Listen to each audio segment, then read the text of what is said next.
Okay. Oh yeah, where's mine? I've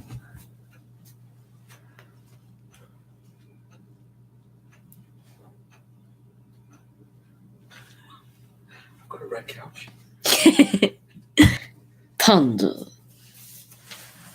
So does I thought you hit yourself.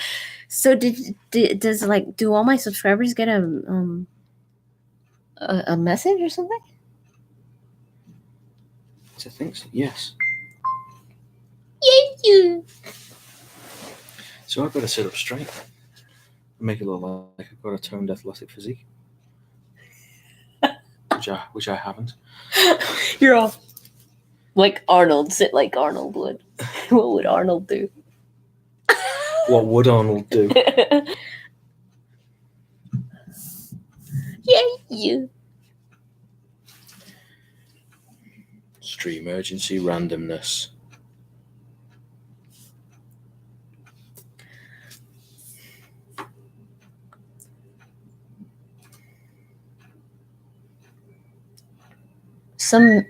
All messages are visible. Oh my gosh! There's already people? We didn't see them. Oh my goodness. Good grief. Oh, you guys, there's 30 people. You guys, we were on the wrong thing. I had it on the wrong thing. Oh, you guys. Hi, everyone. Can you guys hear us okay? Oh, wow. Talk about Mass Effect Andromeda. Talk about Mass Effect Andromeda 2. Wow. Oh, you guys. 33. It's coming up. 33. You can't hear us. Okay, good. Beats the hell out of Twitch streams. Twitch streams. Loud and clear. Okay, cool. Hi, everyone. Hi. Nuke Boy, welcome. Is Nuke Boy here? Oh, yeah, there's Nuke Boy. Oh, Missed you Nick. too, man. Yeah, missed you, Nuke Boy. Alex 0316. Jack. Hey, Mike. Hey, Mike. Christina. Mr. Brofessor. I love that. Yeah, we're doing a Streamergency on YouTube. How's the day been? It's been a busy day. Oh man. Let's talk about Gareth's best romance. Oh, should we? about Maybe not. me.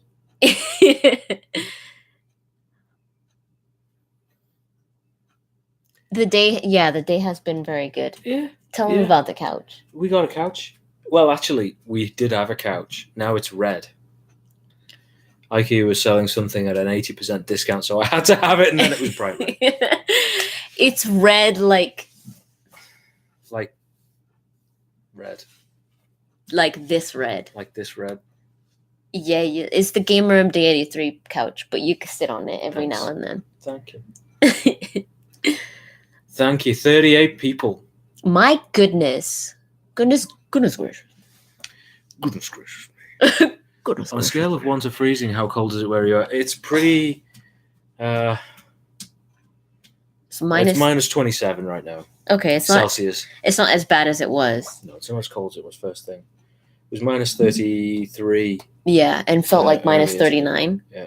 I was like, yeah. Yeah. Thanks. Tons. Feels like minus 34 right now, so yeah, it's Baltic. You don't go outside without your goat leggings on. Don't forget your booties. Because it's cold outside. Yep. We went out for curry though, and oh my god, it was worth it. Totes worth it. I'm your biggest fan ever. Ian Montenegro Williams, thank you. Thank you for coming. Blame Canada, quite right, TC. Skyfall Gaming, good evening. Good evening. Did they say good evening? Yo, what's up? I said good evening. Oh, I thought they said I'm trying good to bring evening. some class. Because if they when you guys start saying good evening, that's gonna be a good feeling. No, when they say what's up, guys? What's up, guys? What's up, guys? I got on a video doing the What's Up Guys. I know. I love that. Playing R2D2. Oh, RDR2. Mm. Well, you guys came on, almost got killed in an ambush. Oh, I'm sorry. It's 3 a.m. here. You think I should sleep? Whereabouts in the UK are you? 3 a.m. Goodness gracious. Goodness gracious. Indeed. It's quite cool. Oh, that's what happened. We've been doing a lot of Gandalf this weekend. Because why not? I mean, Calm down. Son of Jones, son of Jones. Skyfall Gaming. So, the only RE2 I've seen was on a stream earlier today, and I saw maybe 22 seconds of some puzzles minigame thing. So, yeah. Resident Evil, I wouldn't touch it. I'm scared of zombies. Big fan and subscriber from The Hague. Get in. From where? From The Hague. Alles goed in Holland. From The Hague. Now, I might be making a big mistake there. It might not be the Holland. It might not be Holland, but it's definitely the Netherlands. Gotta go. Good night. Good night, Captain Pickles. G'day from Australia. Good grief. Wow. What time is it in Australia? It's the local time is tomorrow. Is the future. 48 peeps. Kent. Christina is in Kent. Kent. Down That's south. South. He's from Liverpool. Yes, he is. It's 2 p.m. in Australia. Is that right? Robert. Crumbs. Yeah. If this stream is nothing but random silliness, I'm totally down for it. Okay. Yeah, that's generally the idea. That is generally the idea. We sometimes get into a topic. Sometimes one of you will ask a question and then we'll be like, oh, that's a good idea. That's a good question. So please feel free to ask questions because that's pretty much what we do here. That's generally the thing. We'll start with a general idea of kind of how long we're going to carry this on for, but we'll meander to and from. Yeah. Hi from Edmonton. Really? Bookkeeper. Oh. Do I know you as another name? Bookkeeper? I've got something on my freaking eye. On the top. No. No? Nope. MD, when was the last time you played Mass Effect 1, 2, or 3? I'm really curious. It's been a while. It's been a while.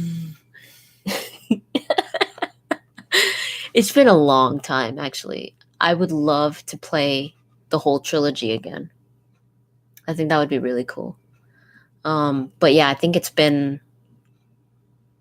Mass 1, years. Mass 2 also. Mass 3, back when it came out.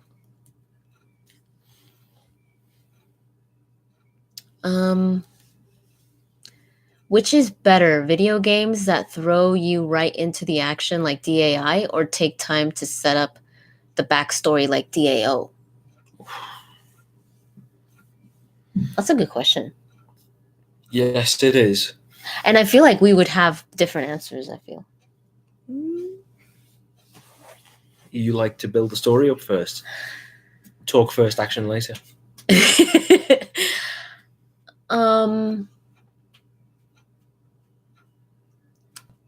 Well, you got to get to first base before you get to second, right? Hey. Yeah, but in baseball, yeah. That's a good. That was baseball, wasn't it? Yeah. Like Northern American video games. It might not have been. It was baseball. Okay, good. But what do you think? Just gonna move my. I'm gonna just stand right in front of the camera with my little, my little pen here. I think it's a sign of the times. I think people are impatient and want to get into it now. And in the past, there simply wasn't memory on the platforms to have that much preamble. You know, before games, it was like, you know, Ghouls and Ghosts or Ghosts and Goblins, whichever. It was like dragon comes in, steals your girl, flies away, and you know what you've got to do now. Whereas you don't get 45 minutes of cutscenes with, you know, crap TV quality dialogue. Yeah. Before you go and break some heads. I'd like to break some heads as soon as possible. But like, you know, beat 'em ups, you don't get preamble with Street Fighter or Mortal Kombat. You're straight into it. It's kind of like when it comes to, if you're gonna create your character, if it's a BioWare game and you're gonna create your character, I want to create my character immediately. I don't want to wait until after the prologue. Like, you had to wait after the beginning scene in Mass Effect 2. Oh my god, that made me so mad. I had to watch that scene. As much as I love it, I had to restart my Shepard so many times, and I had to watch that scene, that unskippable scene, like 20 times, 30 times, because I was like, oh my god, I just want to create a different Shepard. So in those cases, I want to just give me my character creator immediately. There are so many questions.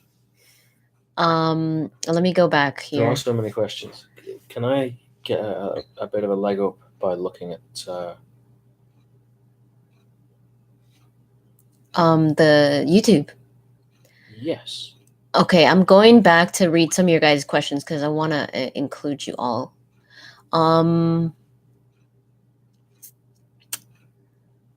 Oh gosh, Jared D20. Hey MD, I was wondering what happened to your poster you signed with people's names on there. That I still have it. My 100 subscribers. Gosh, if anybody here is one of my first 100 subscribers, let me know, because that's gonna make me cry. I would cry, dude. That would be so freaking cool. I still have that poster. I'm never gonna get rid of it.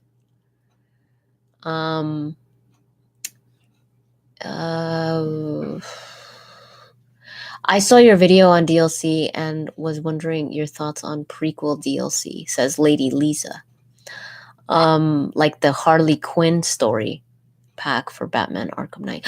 Oh, I see what you mean. And I think they did that with Last of Us as well, right?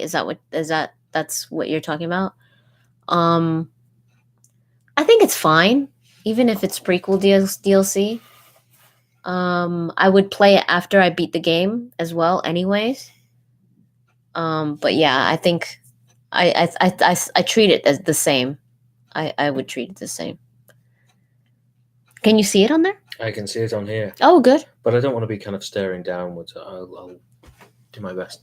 And also, at this distance, it's about the same size text. So. Oh wow! Right. Okay. Is there any way we can make it bigger? Probably not. Yeah. Omar Alejandro is following you. If you're in the chat, Omar, welcome. Y'all play Persona 5? If so, explain. I don't. I've always wanted to, though. Have you ever played Persona? I have not. Wasn't it one of those was a freebie on PlayStation Plus? Really? Some months ago. I don't know. I kind of half remember it. Oh gosh. If it was, I'm gonna kick myself for not getting it. Mr. Brofessor, what kind of game is Persona, or any of you guys? Because I've always wanted to know. Is it a turn-based? Is this Chrome or is this Safari? Chrome. It doesn't work on Safari. Hold Control and roll the mouse wheel up. Ian Montenegro, is there any news so far on Dragon Age 4? Just what you guys have seen, I've seen, which was the trailer.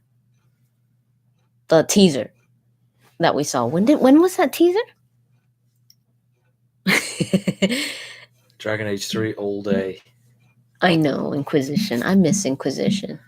We were watching some streams yesterday. We were watching some streams. Stalking some streams. If you guys stream Dragon Age Inquisition, keep an eye out for us, because sometimes we drop in on Dragon Age Inquisition streams.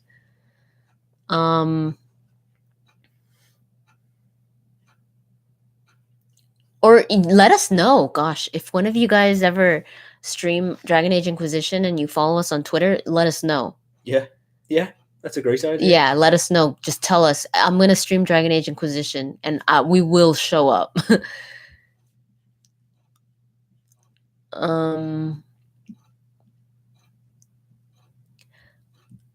What game have you played most recently? Owlboy for me. Gorgeous little game. It's top notch. Yeah, and it's got a really good development story.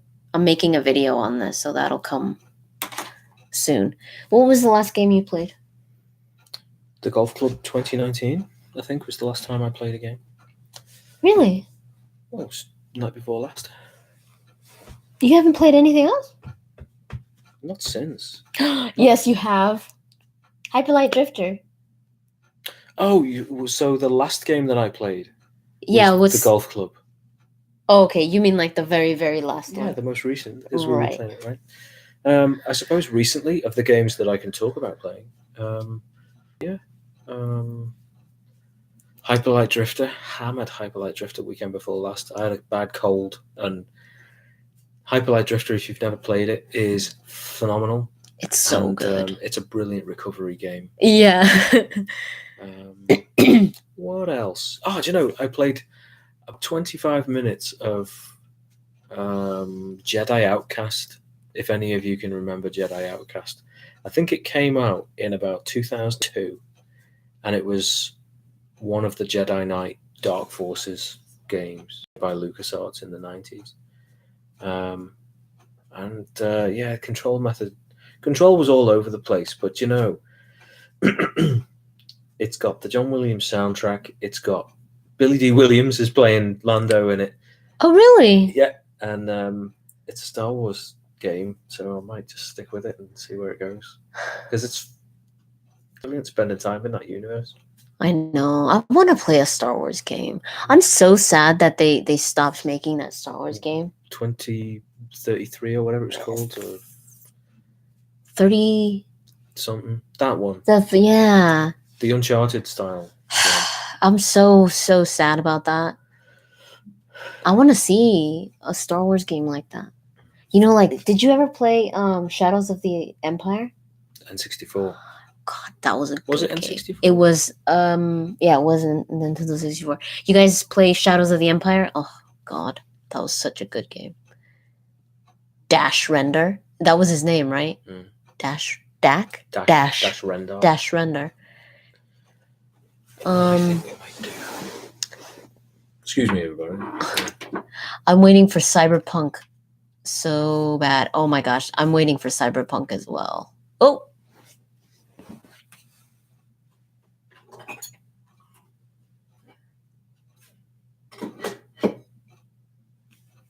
Nick is doing things.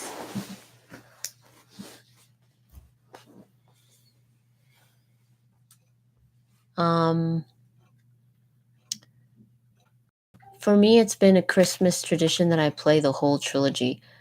Oh, for Mass Effect. Christina. Oh, that's a nice Christmas tradition. Wickeds. Oh. Popular. I wish. Can we separate this, maybe? Could we snap that? Click it. Nothing happens.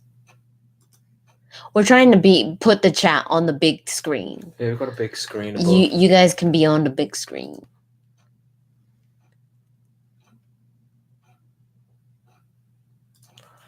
I don't think so. No, you just got to drag the browser up there and hope that the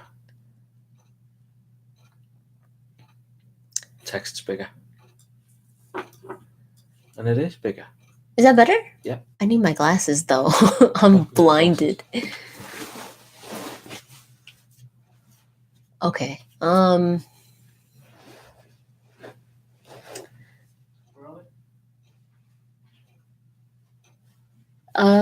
In the roommate? Let's see, what are you guys saying? I think both can be equally good. Oh my gosh, Wicked. Wicked is popular. I wish the Mass Effect trilogy would get remastered for PS4. I agree completely. Did they do the remaster for the Xbox? In the library, and that Xbox library thing, did they remaster it or like clean it up so that it looked better in newer TVs? Or no? Will I play Anthem? Good question. Oh,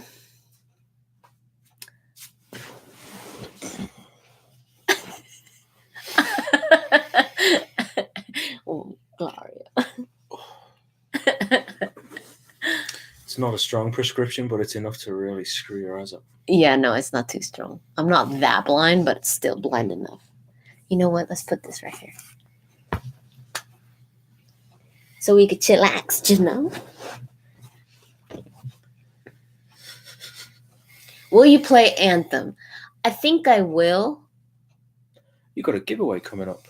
I do, but it's not until I reach 60K subscribers. I'm gonna give the Anthem posters, 4 of them, with the 4 javelins. The full set. Yeah. And if you haven't seen them, check them out on Twitter. Get them actually. Do you want to? And parade them a little bit. Yeah, because that's. You have to actually parade them, though. Hi, guys. Hello, everyone that's joined. I'm going back up a little bit so I could read some of your guys' questions. Christina says, I'm super excited for Cyberpunk. I haven't seen any of the trailers. Oh, really?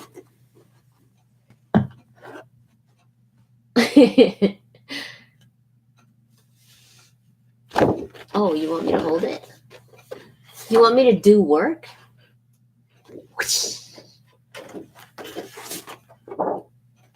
Well, you could kind of just hold it there. Yeah, and then put them on there. Yeah. These could be yours. I'm going to scroll down in the chat so that we can see what people are doing. It's already. Okay. Oh, Joe Schmo's in the house. Good evening, Joe. Hi, Joe. Thank you. Yes, that's the giveaway details.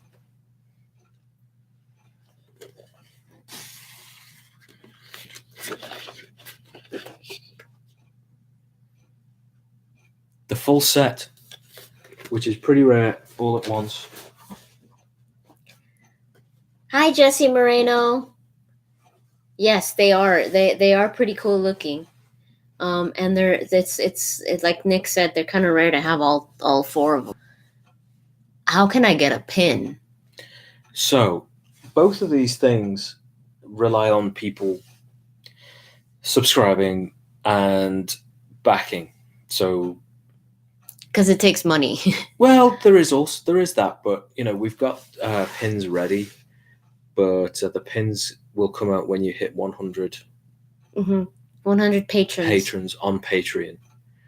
And I think we could probably, us, we could probably treat 100 patrons as a trigger event, because something that you learn doing, and this is maybe something that you could talk about in length tonight, is the Patreon experience, because it's a bit of a roller coaster, and it's not nearly as kind of solid and consistent as you would think. Like, the number of backers that you get changes day to day. The number that you make, the amount that you make every month changes day to day. Yeah. And it can be very demoralizing when, you put your heart and soul into something, and then you lose 5 patrons overnight, and you lose $40 or $50. Yeah, it makes me. It's like, gosh, it's difficult because I'm putting in the same amount of work, but it's not a constant. It's not something like your usual wage. It's something that can always. It's like if you were working your job and you were never getting paid the same amount. You'd probably stress out. I'm sure you would. So it's kind of like that. But I'm putting a lot of work into it. There's some patrons in the chat could let you guys know that I've been putting a lot into it. But yeah, so I'm trying to make it as worth it for you guys as possible. So while the merchandise is beginning, I think it's going to be a trigger point, as I say, mostly because you could wake up one morning and have 100 patrons, and then the next morning it might be 96, 97, or even 80. Mm-hmm. So it's pretty fleeting. But, rather than wait for it to be 100 and stay 100. Yeah. And it's going up over the last couple of weeks. Yeah, I've been really happy with it. It's been going good. I mean, there's another element of it which is jarring for, I guess, the existing YouTube audience, which is, a good amount of content's behind a paywall now, and it's not to everybody's liking. Yeah, it hasn't been easy for me either, because I don't. It's not something that I like to do, but it is extra content, So I still want to put out a lot of the main things on YouTube, anyways. But Patreon is kind of something that I kind of need to do to.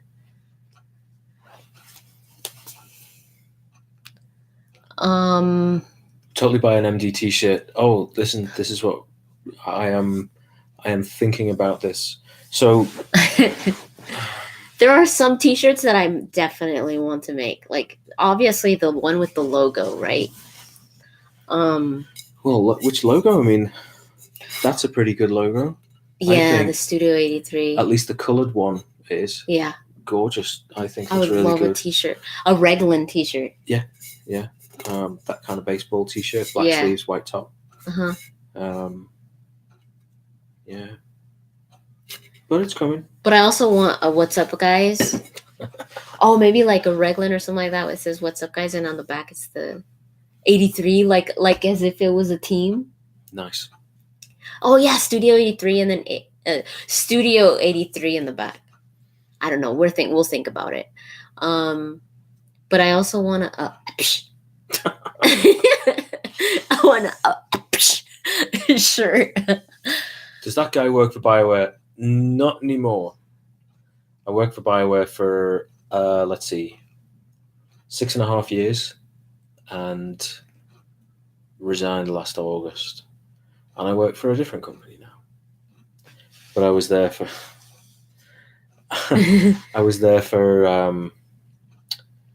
Dragon Age Inquisition. 2.5 years on that. And then I did 2 years on Mass Effect Andromeda. And then another, the rest of my time was split between concept projects and Anthem.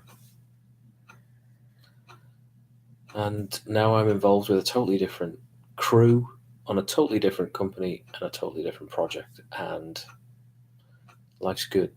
Improbabus. Improbabus. Oh, the Improbabus. That's cool. I like the Probabus. Joseph, Gamer MD, I love you.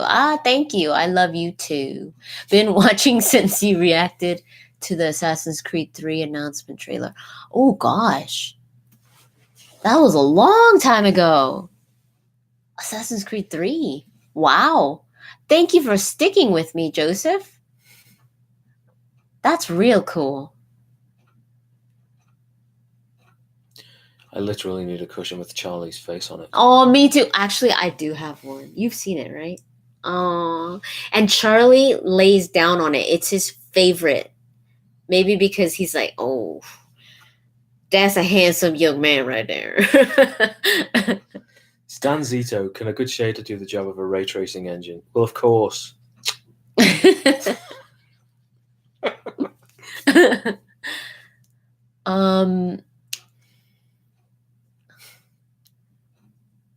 That's a slick looking logo. Thank you. You should have seen. One day I'll show you guys. Actually, I did show you guys when I first did the logo. I put it up on YouTube, and I put it on Twitter, and I was like, which one looks better? Like the background color, I put black, red, white, and gray. Those were the three that I chose. And you guys were telling me, I think the black background. You guys like the black background, but that was the first one. But the D-pad was so off, like it was so off center. And then I met Nick, and then I talked to Nick about it. I showed it to him, and he was like, "That's like so off." And he was like, "Let me, if it's cool, I'm gonna." And he put it in the middle, and he changed a lot of the things, a lot of the way that the logo looks. He just cleaned it up, and the colors are different now. And it now looks like it's a button, and just he's created all of that. All that 3D stuff is just Well, that first logo came out of it was the classic graphic design problem solving. You find out about the person or the company, the underlying motivations, and yeah, the original one was the cross and the G, and there was an original idea to have the M involved in it, but M is such a difficult shape. Yeah. When you're looking to blend round and square, it just doesn't play. And G works so well with the circle. Yeah, so I mean that originally it was going to be a white G and a red cross, because red cross is medical, Yeah, right. and MD. And then the D-pad idea came on, and then it was like, no, we'll make the G red and the D-pad red, and we'll have a red logo, a broad, a bold red shape. And then I tried the white D-pad. Just recently, too. No, it was a few months ago. Yeah, it was maybe September last year. And then the pin came out, which makes me think that the D-pad should be chrome. Whoops! Hopefully I won't drop this. So yeah, the pin came out, and it looks nice in silver. So I'm thinking that the D-pad in the future might be chrome. Which means I'll have to re-render everything again. It's been changing a lot. Now it's got the black background, which I really like. I adore color. Things that are as colorful as possible, that's me. But the black on red just looks good. Hi, GamerMD83. I'm wondering what you, Nick, think is the reason RPG companies seem to have fallen off the cliff recently. Who said that? That one. Sergio. Monolith Calyx. Next one down. Oh, this one. Yep. Hi, GamerMD. I am wondering what you and Nick think is the reason RPG companies seem to have fallen off a cliff recently. Do you? I mean, first up, do you have examples? Because I'm not sure I'd agree. In terms of, I mean, fall off a cliff's pretty broad, so yeah, it's a great question. Narrow it down, and we'll attack it. 78 people. I know, guys. Thank you so much for tuning in. In, sitting there. Where can I get MD's channel? No, it's a little bit. Oh God, we've gone past. Dude, I'm old. Almost as old as me. We have Kal-El here. We do. If you ever wondered what Mega Man would look like reincarnated as Kal-El. Oh, that's so bright. Switch it off. Yes. These are epic. I want to own them all. Pixel Pals. Nick got me this Superman. I got him Ken and Sonic. Sonic is on my desk. Ken is just around the corner. But I'm sat down now and I'm comfy, so I'm not going anywhere. Although I'm getting a bit thirsty, so I'm not going to get a drink. Yeah. So it's empty. It is. Go get a drink. Let's see what the new words are. Actually, the I think they mean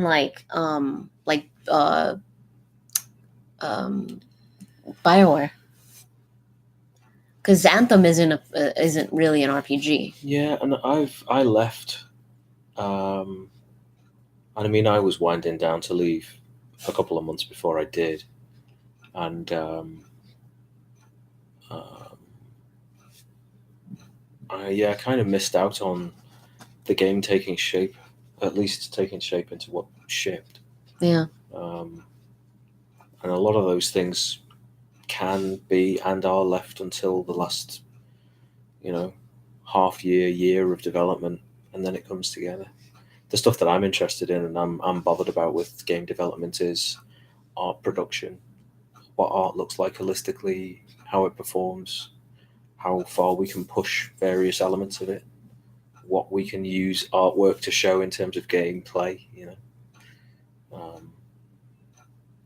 The tongue-in-cheek question from Stan Zito a little earlier: can a shader replace a ray tracing engine? No, probably not. But then, depending on who you talk to, every pixel is a shader or is shaded, and that includes ray traced reflections and stuff. But nah, not bothered about those questions. Instead of going up and looking through the whole chat, if you ask something and we missed it, ask again. Yeah. Just ask it again and we'll try to catch it. Yeah, we're going to let the chat actually with nearly 80 people. Yeah. Which is amazing. Which is really cool. And I want to go. I want to see what you guys are saying. I don't like skipping through. I know someone asked what it's like to work at BioWare. I don't work there anymore, so I can't really tell you. MD, have you played Detroit Become Human? No, I haven't. I only played the demo. I kind of do want to play it though. Please don't kick me out. Just unplug your PS4 from my network before you put the disc in. If you know what I'm saying. Have you guys played it? Is it any good? Whoever played Detroit Become Human, please let me know if it's good or not. Sarah Dahl. He said, don't scroll up. Sorry, I'm missing. I already asked twice, how do you feel about EA saying they have little interest in single-player games going forward? I'm pretty sure I can't answer that. How do you feel about EA saying they have little interest? I feel horrible about it. I think that's stupid.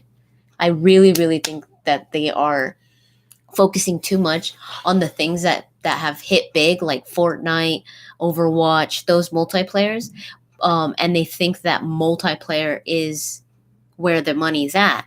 And yes, they are, but those are such specific types of games that just because you add multiplayer into, say, like Anthem, into a game that is very much an RPG, but now always online, it's not going to work the same, because people that want to play online with their friends, they just want to get in and boom, start playing, and that's it, like Overwatch. They don't want to play any story or anything like that. So it just doesn't mix. If they just make a game quick and like an arena, like what's it called that just came out? Apex? Yeah. Like Apex. That's doing really well. Yeah, isn't it though? But the games that make big games that are good, I mean, the companies that are good at making big games, they should stick to making big games, because they will make money out of that as well. Well, the thing is, I think what I can comment on is that I think the trend is definitely towards, large-scale multiplayer experiences. Everything that's coming out and making headlines now is kind of reinforcing that. No, Apex is doing well because it's accessible, because it's free to play, but people are carrying on playing it because it's fun and engaging and it's well made. I've seen a lot of it, and it looks like it's a good game. Not just because it's free to play, but I mean that it's a good game and free. That's really cool. Like that's where people are like, wow, the best of both worlds, right? But you can't really say that free to play is the model that everyone should take on, because no, it's too big a gamble. You can't work 6 years with, at some points, 400 people to make a game that is ultimately going to be free. Sometimes it will rescue a project, sometimes it won't. When you as a big company have maybe a yearly portfolio of 10 to 15 games, and each one of those costs, I don't know, a lot, 150 million plus 200 million maybe dollars, where you need to make that money back. You need to make sure that you're selling and selling through. You've got to go with what the paying audience will play, and that's large scale, battle arena, multiplayer type adventures. And then you've got studios who have to make a decision. When you've got an overarching company that says, we really want a large scale multiplayer experience for your next title, you can't say, we absolutely will not, because you'll be dropped like a hot rock, and you can't just instantly put 300 people out of work, or however many, 700, 1,000. You've got to roll with those punches. Yeah. I was talking to somebody who I work with, actually, and we were talking about various things, about the golden age of companies, and it made me think that the golden age of your company might simply be a quirk of timing of their releases. If you've got, let's take BioWare as an example. If you take the BioWare golden age games, Baldur's Gate, KOTOR, that kind of era, where you've got fairly vast single player experiences, it might simply be a quirk of not many people have broadband internet infrastructure installed. Not many people have very, very powerful PCs that can run supremely graphically intense game experiences. And that might only exist for 5 or 8 years before more powerful computers, more powerful consoles that can do prettier graphics become mainstream. More people have got broadband internet installed in their homes.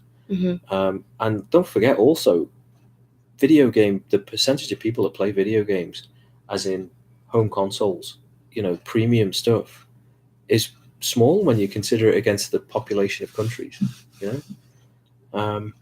It takes a game like Apex. It takes a few years ago it was Angry Birds, right?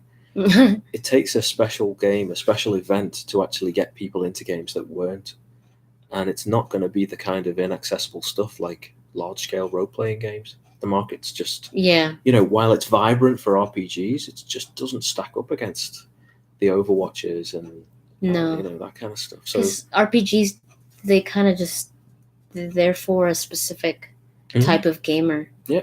And we could get that game to game of the year. RPGs have been game of the year for Inquisition, The Witcher, and others. But so there's nothing wrong with that, but companies have to think of what's going to make money, and right now it's multiplayers, but they shouldn't forget about single players. Shouldn't think that single players are dying, because they definitely aren't. God of War, exactly. That wasn't really an RPG, but I see what you mean, like more a big. Well, Event Horizon Zero Dawn as well. Horizon Zero Dawn. Some people were saying, Red Dead. Some people were saying FIFA. I actually, before, it used to be, there used to be football manager games when computers were simple enough that you couldn't actually see a player kicking a ball, but you could simulate the flow of play based on the roster that you pick. That's kind of like an RPG, football RPG. Yeah. Did you ever play a football manager game? No, I didn't. They're hilarious. Really? Yeah. You make money season on season. You build your team, and you just watch top down. You watch a graphic of a soccer pitch, and then there's a bar that says where the ball is, and you just watch that, and it's like, this is not entertaining. Oh God, yeah, no, I didn't. But Championship Manager was like the most popular game for years. Earlier, Dakota 120 said, "Can I please have a shout out to get me to 150 subs?" Shout out to Dakota 120. Thank you for making it to this stream. Yeah, go check them out. Yeah. As long as you're not doing anything illegal. Yeah, if you are, then don't. Yeah. If he's doing something illegal, or he or she. Endorsements. Yeah. Yeah, I was about to click on to see their YouTube thing, but I couldn't click on them. Vamp Orchid said something earlier that I wanted to say. Oh God, I missed it. I had a thought after the back of the RPG thing. Yeah. There's nothing to say that the games that people reminisce about, the KOTORs and the Baldur's Gate, there's nothing to say that smaller companies can't quietly release those kind of games that are just as strong, just as deep in terms of character development and storytelling, but they don't have the AAA release. And I don't think there's anything wrong with that at all. I don't think it is a label for poor quality or poor execution. since I got a Switch, since I had my arm broken into getting a Switch about 16, 17 months ago, yeah. The best reason to get your arm broken. Though. Yeah, it was. And my freshly modded Switch, by the way. I'll have to go rescue that and show you because it's real nice. Yeah. I've played indies and really much smaller games. I think the only AAA stuff that I've got on my Switch is Mario Odyssey. And I've honestly put so many more hours into smaller indie, usually pixel art stuff. Yeah, me too. On the Switch than I have into Mario Odyssey. Oh yeah, me too. Brilliant game and brilliantly executed, sublime, nuanced, and a great fun challenge if you're in that kind of Mario 64 generation. Just like real good fun, just entertaining. It is, but then I get Hyper Light Drifter in front of me. I get Axiom Verge in front of me. I get Celeste. I know, and it's just like in front of me. Some others? The Messenger, Madeline, Fox and Forest, Owlboy. Owlboy, gorgeous game. There's absolutely nothing saying you won't find what you're looking for in a different market. Yeah. And I would urge everyone to get into the indie market. Yeah, all of the smaller studios that are looking for a break. That's where that's where your golden memories are. They've got some really good ideas. Yeah, they're coming up with really good things. It's also a sign of age. So, where's my massive single player RPG?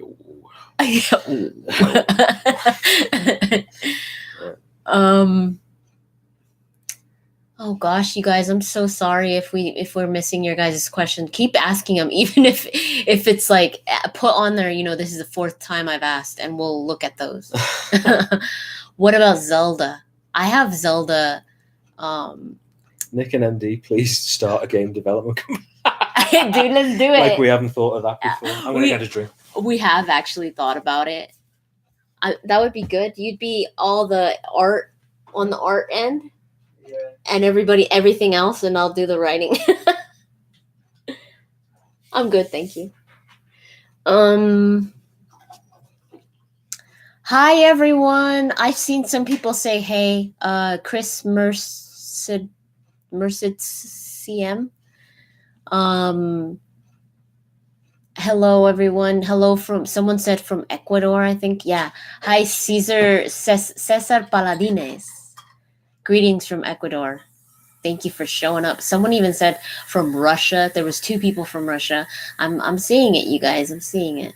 Oh, Jesse said you should pick up Horizon Zero Dawn. Nick and I have Horizon Zero Dawn. Sure. I played a little bit of it. Nick played a little bit more of it than I did, but I haven't beaten it.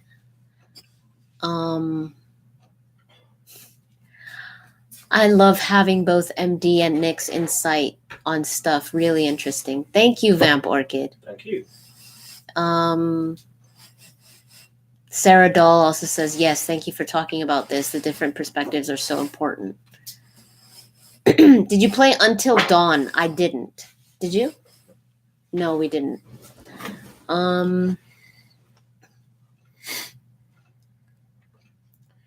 Harvest Moon MMORPG. I don't think that would work as much as I adore Harvest Moon. Okay. ¿Recuerdas la canción? Kieran Pope, hi from Wales. 4NTH. ¿Recuerdas la canción instrumental que te hice Wales? hace años a ti? A tu madre. Saludos. Oh, wow. 4NTH, I do remember. Wow. You're still following me. That's so cool. Thank you so much. Hi from Wales. Yeah. Crazy. People from all over are here. That's so YouTube cool. is the platform of choice. Yeah. Mesa, Arizona. Hello, Jesse. Have you played Star Citizen? I mean, has the full game of Star Citizen come out, though? Because I know, what was it called?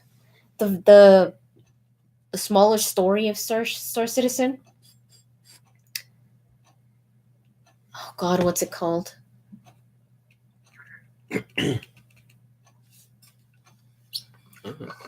Forgot what it's called. Forgot. Someone's gonna say.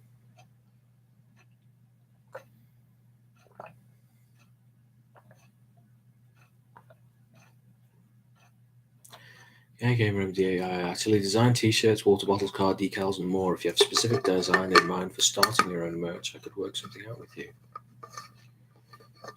It's very kind. Wow. You can have a think and get in touch. Yeah. Mr. Professor. How do we what's the best way to contact you? Ping one of us on Twitter. Yeah. You add us on Twitter. If you have Twitter, that's the best way.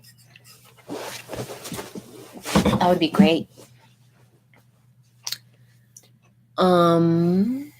Poutine. Oh. Just add your body weight in curry.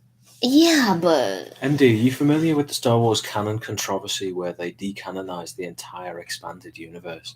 How do you feel about it? I refuse to follow the new canon, including the new movies. So you haven't seen any of the new stuff? John Vogias? I'm butchering your name, I'm sure of it. John V. Have you not seen anything of the new stuff?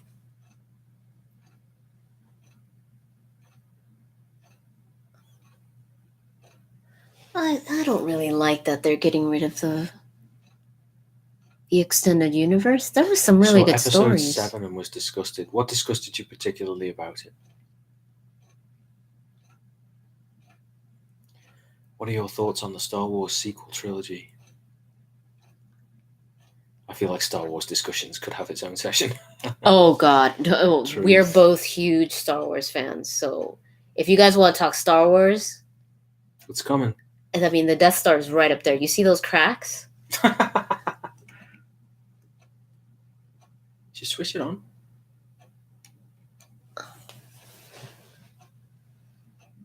Please don't fall. Yes. Mandalorians. Have you guys watched the Vader fan film? For one Shards thing, of it was the a Past. episode 7. Oh, for one thing, it was a rehash of A New Hope. I don't accept that for a second. That's very lazy. A lot of people have said that. Yeah, it's not a rehash of A New Hope. Mm-mm. It's I got think- the same elements. Yeah, For example, it's got a lot of elements. this is a lime drink. I knew it was a lime drink before I tasted it because it had lime written on the bottle. Okay? You've got to know what you're getting. I go to a Star Wars movie, kind of want a Star Wars story. And also, it was the first that came since the first, not including the prequel trilogy, the first that came after the 80s. Mm. And I think they had to kind of start in a familiar place to just ease everybody back in. into it. Especially these are the characters. A lot of them were characters that we remembered. Well, grew up with. We grew up. I think with. you've got to give people a flavor of what they remember, as well as introducing new concepts. And you've got to think of everything that The Force Awakens did, and marvel at how it stayed as coherent as it did. Because he nailed that. The exercise of getting Star Wars back 40 years later, 35 years later, is not one I envy. And I thought it was very, very, very good. Yeah, I thought it was good too. Episode 8, I had a few more issues with, but it still didn't stop me. This is one of the things that the older I get, the less I'm prepared to invest energy into this kind of stuff. Yeah, I just want to enjoy movies, and if I don't enjoy them, I move on to something else. yeah. That's how you discern what entertains you from what doesn't. I think when I was younger, I think I probably would have had a bigger issue. I would have been like, oh my God, I can't believe they did this to Star Wars. Like But my then, brother. This is the thing, the fans always ruin the band. If you've got to bend artistic vision to the audience, always, Mm-hmm. you're only going to get what the audience wants. Mm-hmm. And does the audience know what they want? I kind of just I want people to show me, movies, people that create movies, that went to school to create movies, that cinematographers, directors, and all that stuff. I want to see what they create, and if I like it, I like it. If I don't, I don't. Yeah. And that's it. With Star Wars Episode 8, I had a few issues with it, quite a few, but there were a lot of really good things in it as well. There was one brand new thing that they did in Star Wars Episode 8 that I absolutely abhorred. Like, it was the low point in the entire canon for me. I know. And it was when you get the kind of camera shooting up, and there's a ship coming into land like this, and the steam coming off the bottom of it, and it was actually a steam iron, and it was pressing a pair of Kylo Ren. And that's parody. That's what you would get in Spaceballs, or Yeah. That was the worst part for you. That's hilarious. Yeah, but because it completely missed. I think the most important thing for me with Star Wars is tone, and I think the last movie that had that Star Wars tone that I remember from the 80s was The Phantom Menace. It just had that scope, it had that breadth of potential, It had massive echoing, beautiful soundtrack. It sounded like Star Wars, it felt like Star Wars. But the performances were just so they were weak. Disappointing. Yeah. And, out of the prequel trilogy, I will rewatch. I definitely don't think that Jar Jar was the worst of the prequels. I do not. I will stick with Jar Jar as long as possible, but do not give me Hayden Christensen. I feel like I'm just going to scream. My low point was the cow milking Luke. That was kind of gross. I was kind of like, really? Like, was it really supposed to be in there? Hello, I am from Colombia. I'm also from Colombia. Yeah, I think the Star Wars film I have enjoyed the most since Force Awakens was Solo last summer. Solo was really good because it was for me it was a surprise. And I had huge issues with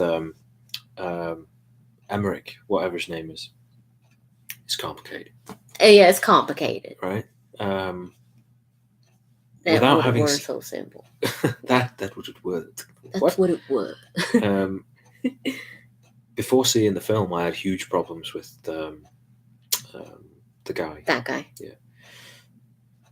But if you watch it and it disappears after about a minute. And I completely immediately believed it, and I think it was the writing, the cinematography. It got you into it. It was entertaining. Music too. The music. When they're doing the Kessel Run, and you get the asteroid field theme from Empire. You get like a remix of all the cool songs from. Oh my god, it was so good. Donald Glover was good in it. He was good. I'm watching it again, and I managed to score a copy of it. Watching it again, more of Billy D. Williams comes out. He has that sound. He's was got able that kind of 70s kind of breadth and depth of the voice. Yeah, damn. There's a big Twinkie. God, if Richard Roundtree played Winston Zedmore. And Ghostbusters was a thinly shrouded blaxploitation movie. Perfect. Oh my god. Take it easy, Jesse. Have a good night. Bye, Jesse. Hector. I enjoyed Solo more than Rogue One. With no breathing in. Yes.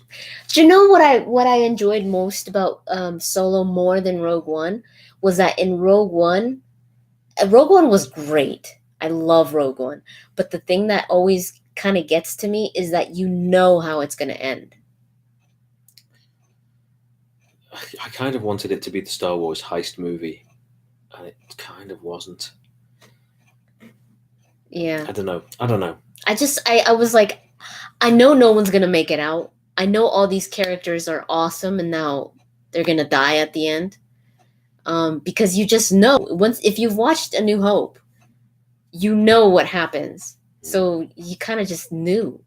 You knew they were going to get the plans. You knew, and it was nice to see, but I think I enjoyed Solo more because of that. 4NTH. What do you think about Diablo Disaster? What's that? 4NTH? Wait, somebody asked something up here. Do you guys play any of the Doom games? Pineapples on pizza? Yes. No. No. What's the right answer, AZ? It doesn't matter. It does matter.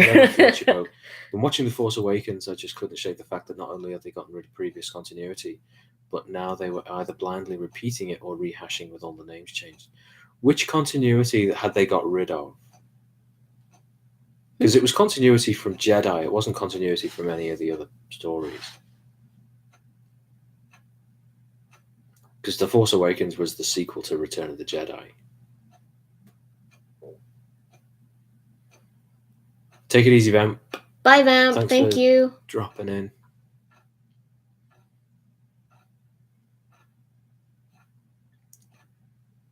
Christina, pineapple on pizza is a yes. It's a big no. Jack Convery, no. I liked Solo meeting Chewbacca too. Oh my god, that was my favorite part. Yeah. I think he was very good. Woody Harrelson I thought was very good. Tandy Newton I thought was very good. Yeah. What's her name? Daenerys? I didn't. I'm sure she's lovely, but in that movie I felt she was furniture. Yeah, she wasn't. The Falcon had more character. Yeah, she was kind of just. Emilia Clarke, quite right. Emilia Clarke, yeah. You could have replaced her with another actress, and I wouldn't have been too jarred. Jarred. Jarred. I'm leaving soon, don't worry. I'm going home. I'm leaving soon, don't worry. Do you know, she plays her part on Game of Thrones really well. She played Sarah Connor a few years ago. Did she? In Terminator Genesis. Oh, well. I'm Team Daenerys, so it's not that I don't like her. I'm Team Daenerys for show. I love her in that show. Yeah. As a foil to Han Solo, and the reason Han Solo took those early risks. I don't know. No. The way the actress. I mean, she might have absolutely nailed the performance. I know what we should talk about. Curry. No, we should talk about the switching actors.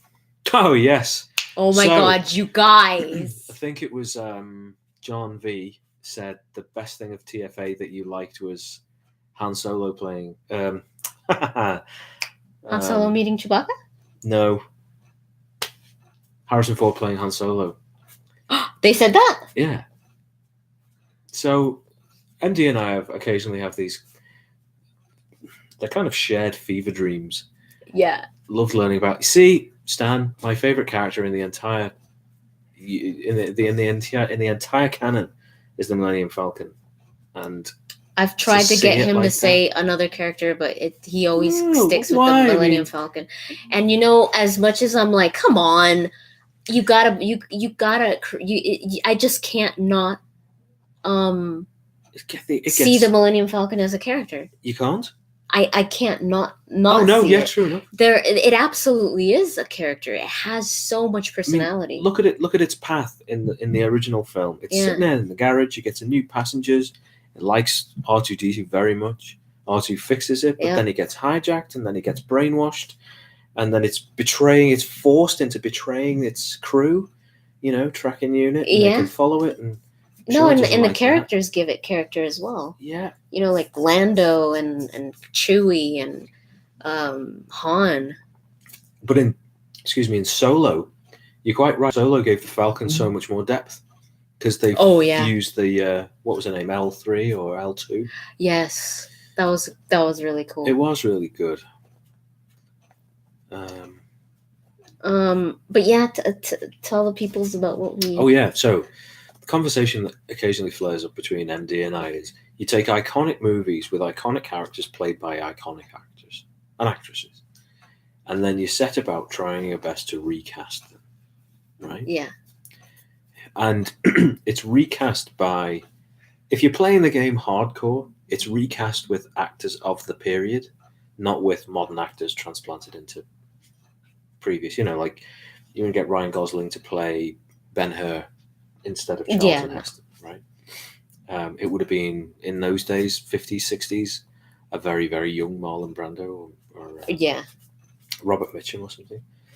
But so I suggested that it was possible to recast Han Solo with an actor that was that would be just as popular, just as handsome, and just as in the spotlight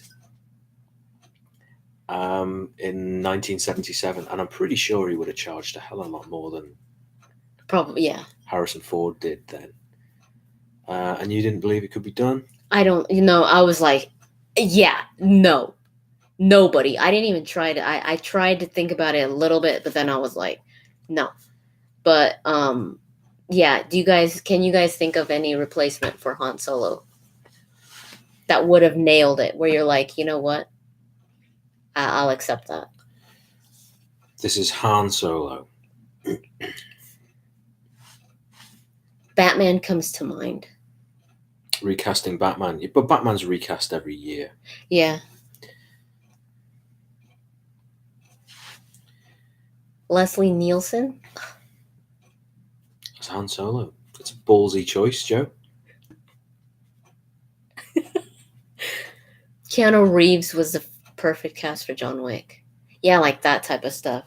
Those are the type of things that we like to recast. Christopher like Reeve, Iron Man. Christopher Reeves as Soups, or you don't Chris touch Evans. That. Chris Evans as Captain America, right? Or Robert Downey Jr. as Iron Man.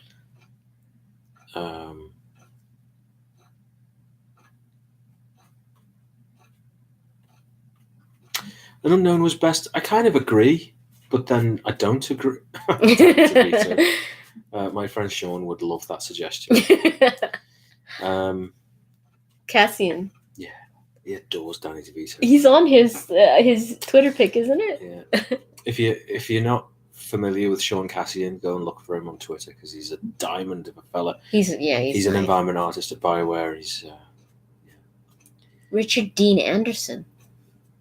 Who's that? Oh. I have to see this. Jesus, Joe. Well done.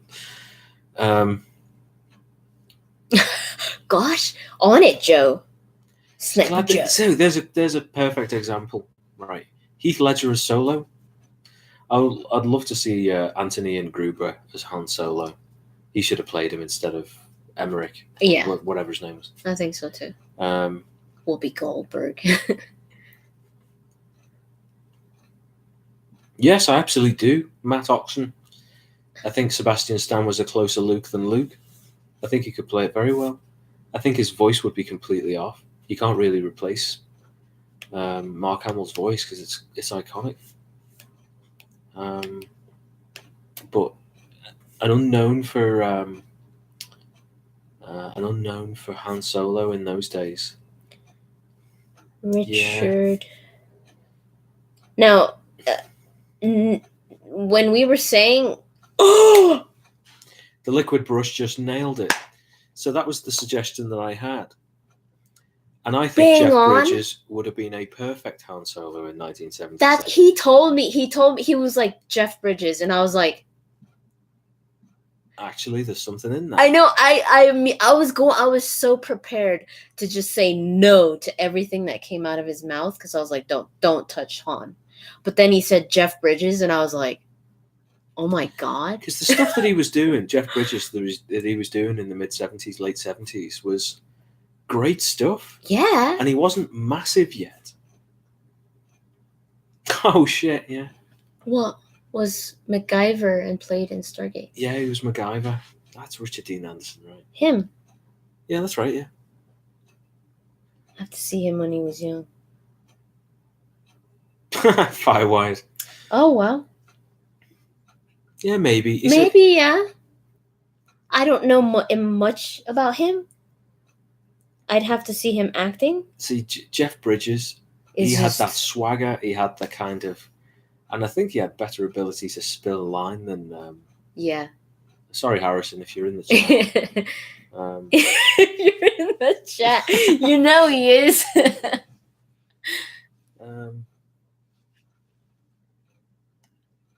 See, Jeff Bridges is Han Solo. That's something I want to see. See, I can help you see it. I did the Photoshop. He did the Photoshop. And you should tweet it. It works. I should tweet it. I'm gonna tweet it right now. Follow me on Twitter. Yeah. Joe, put up his Twitter account. Put Nick's Twitter account. He's gonna tweet the Photoshop that he did of Jeff Bridges on Han Solo's body. Harrison is, man, I was in love with Harrison Ford when I was a teenager. Like, I was in love with him.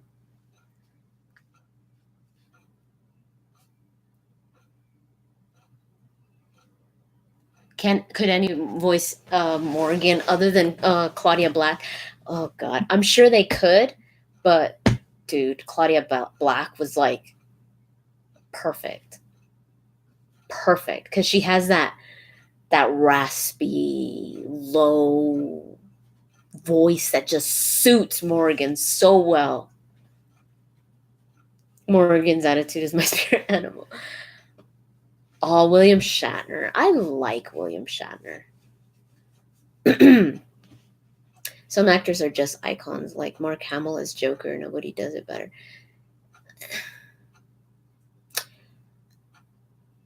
What's his name? Troy Baker did a pretty good Joker, but I think it's just the knowledge that Mark Hamill is Joker. It's just people can't get over it. It's like, yeah, no, don't touch it. Nick and I have talked about that, where it's like we've said there's so many different Jokers. You can't. There's so many aspects to the Joker that everybody that has played the Joker hasn't played him bad. They've only played a different aspect of the Joker, because the Joker is just so many things. He's so big of a character.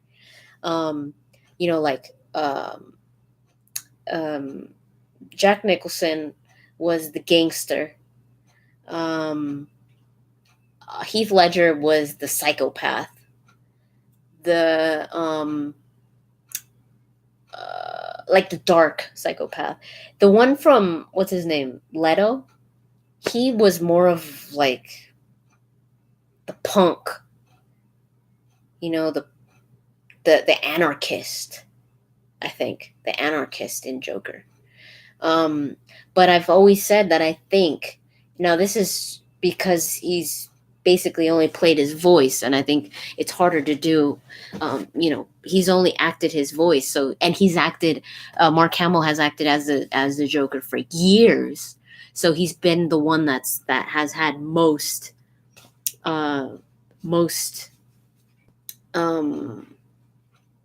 He's become most in tune with the Joker, I think, because Mark Hamill is the one that has played the Joker that I think has delved into all of what makes the Joker the Joker. Did you tweet it? I did. Okay, guys, go check Nick's Twitter, because he's tweeted Jeff Bridges as Han Solo, and I came up with a pretty good Indiana Jones. That's hilarious.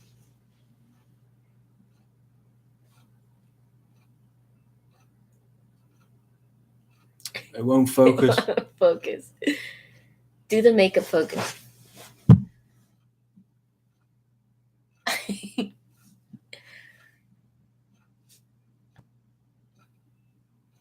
Still nothing. Oh. Ah.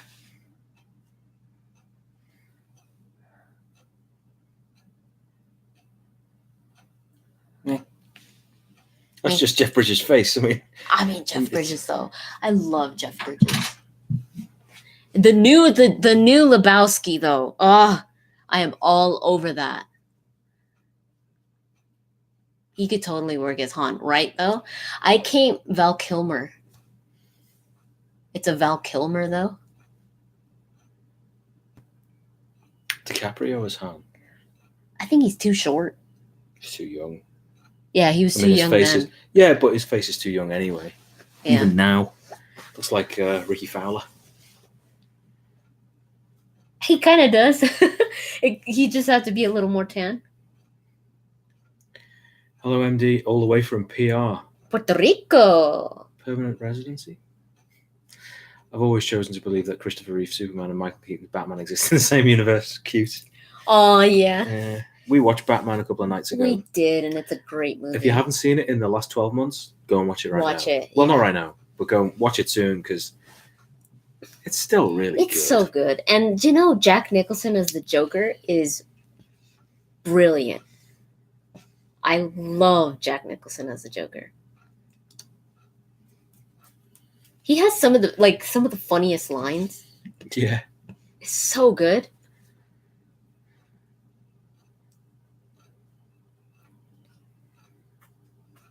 And I love his wardrobe too. He's got a great wardrobe. True enough.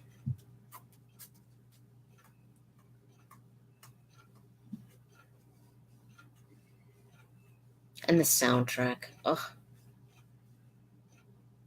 The original one? The Danny Elfman? Yeah. And Prince? Yeah. David Bowie. Would have been interesting for the Joker. You had said somebody, Green Goblin guy. Willem Dafoe. Yeah, maybe. I don't know. I think he's a little bit serious. Why so serious?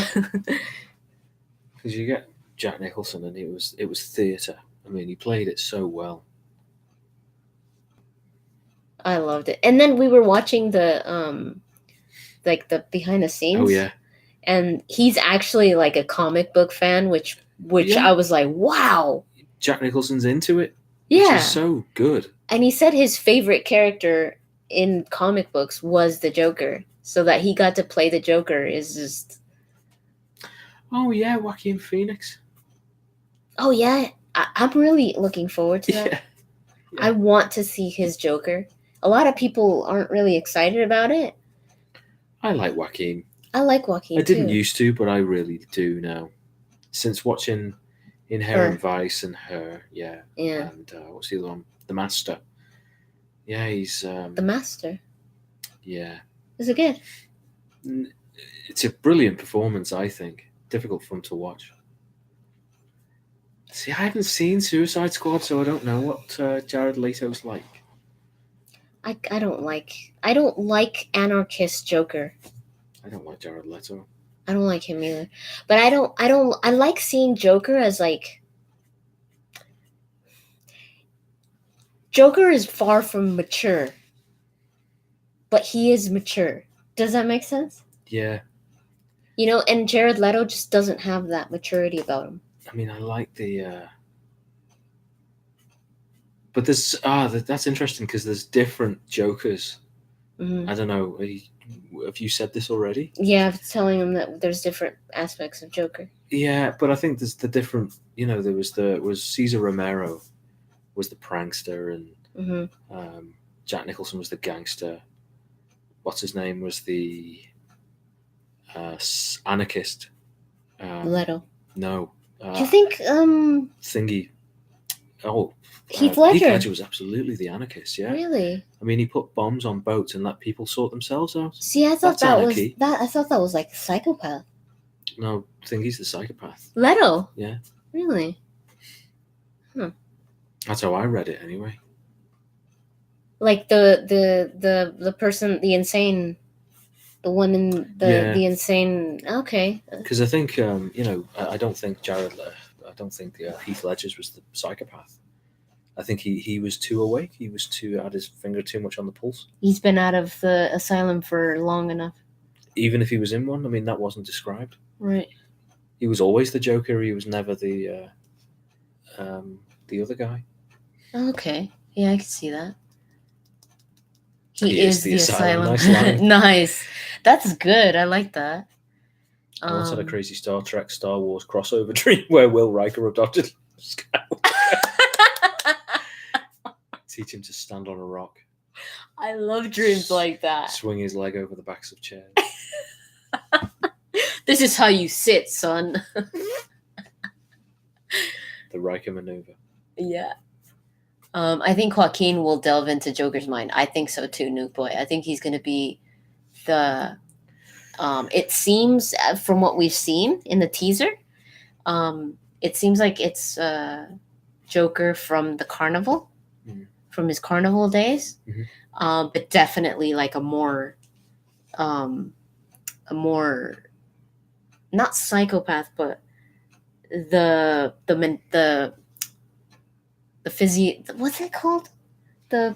What's the thing in the mind? The psychology of Joker. What's that thing in there? What's that thing? That thing in the middle? Oh yeah, psychology. Psychology. The Joker. I've never seen Star Trek. Please don't be ashamed. Not ashamed for you. I'm ashamed for me that I didn't get to you in time.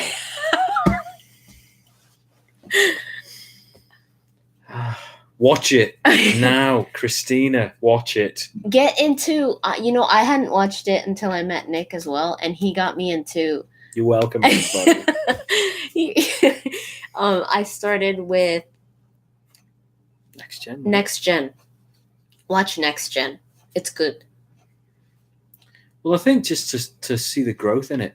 If you've got Netflix, you've got Star Trek. Watch the original series first, and then watch Next Gen. Yeah, but then what if she doesn't like it? What if she's like, "Oh, Star Trek sucks"? Well, I say watch Next Gen and then go back. Well, yeah, there you go, Joe. You can see my psychology in through my ear. I mean, that's true, but then on that basis, Star Trek The Next Generation is also 35 years old now. See, I want to go back. 33 years old now. So on that basis, watch Discovery. See, someone just said Discovery, I stopped not watching. Star Trek for me. I stopped watching the new Star Trek. Way too weird. See, really? Discovery for me it embodies some of the best of Star Trek. Yeah. And Star Trek was always about human morality stories dressed as science fiction. That was Gene Roddenberry's original drive. How far have you watched Frush and Firewired? Did you finish watching season 1? Because we watched episode 4 of 2 yesterday. 4 of season 2. We watch it every Friday. Because that's when it's available on Edmonton television. Yeah, and we cried yesterday. And it was really, really good ep. It really was good ep. I was crying. I was like, oh my God. But it woke me up to this idea that with all of the other series, character development lasts for almost precisely the duration of that character's first episode. And if that character has to share the first episode with everybody else, nothing changes. And we were stood on the cusp of one of my favorite characters in the series. Mine too. And we're on the cusp of real change. And it now makes the Prime Directive, or Directive 1 as they call it, a really, really interesting thing. Yeah. And it opens up like a new door for this character. It's like, and the character's race. Yeah. So it's like slaves. It's literally slaves realizing that they are human beings as well. Yeah. It's crazy. Oh, it was so good. They did it so well. And it was like, oh my God, they're not going to do this. They're not going to do this. And then they just completely turn it on you and you're like, but yeah, it's good. I like it. For me, Star Trek Discovery, the only throwback for me is their Klingons. Yeah, and the uniforms are good. The starship. I'm warming to the design of.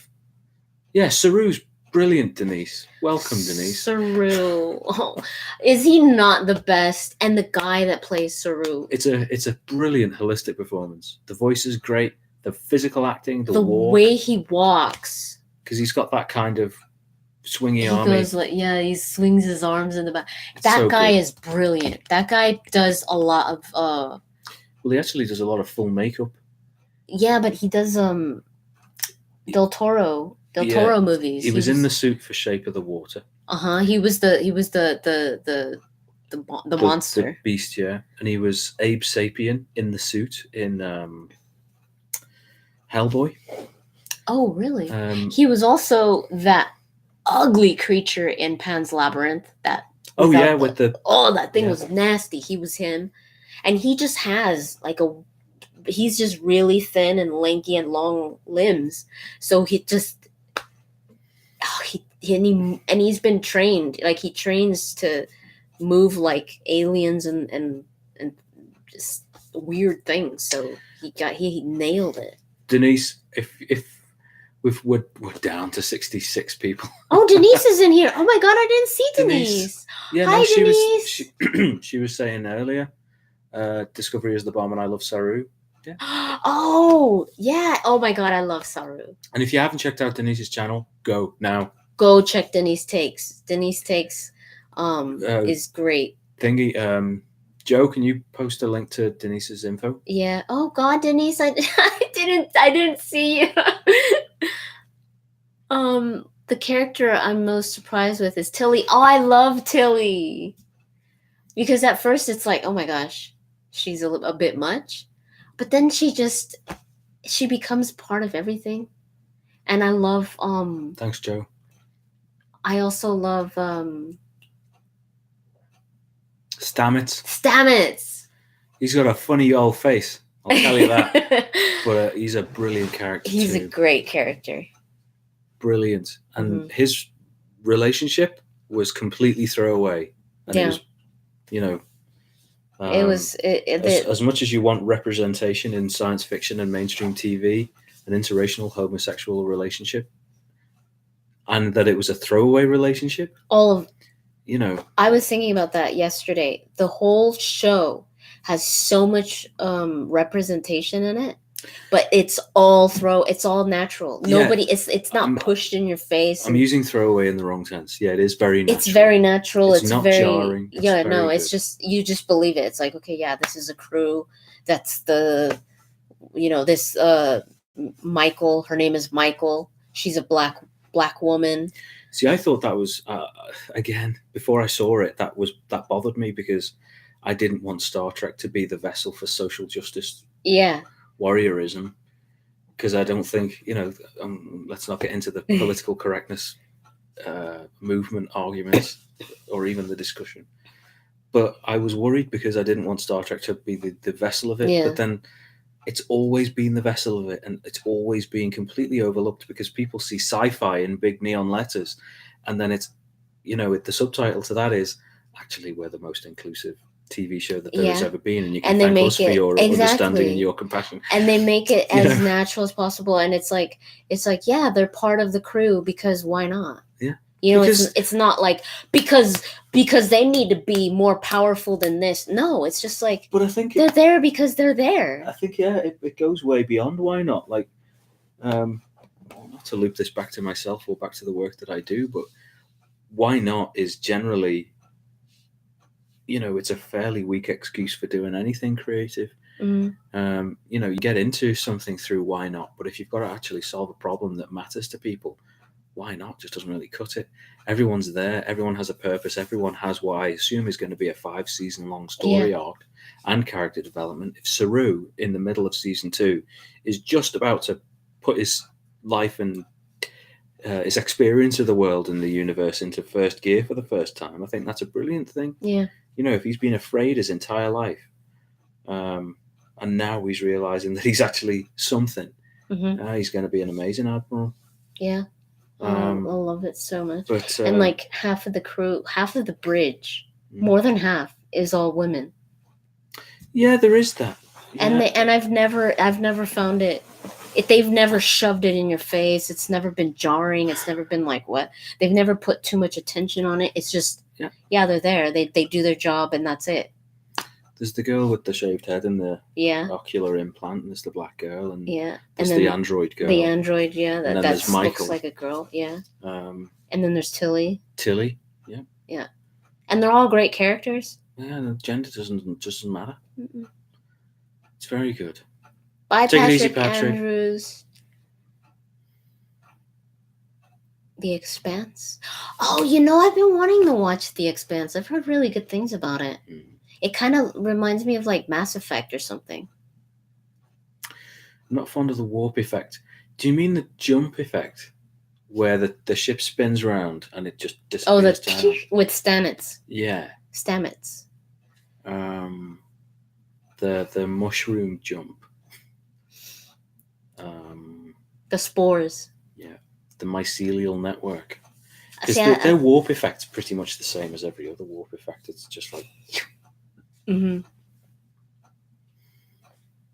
I thought that was kind of clever.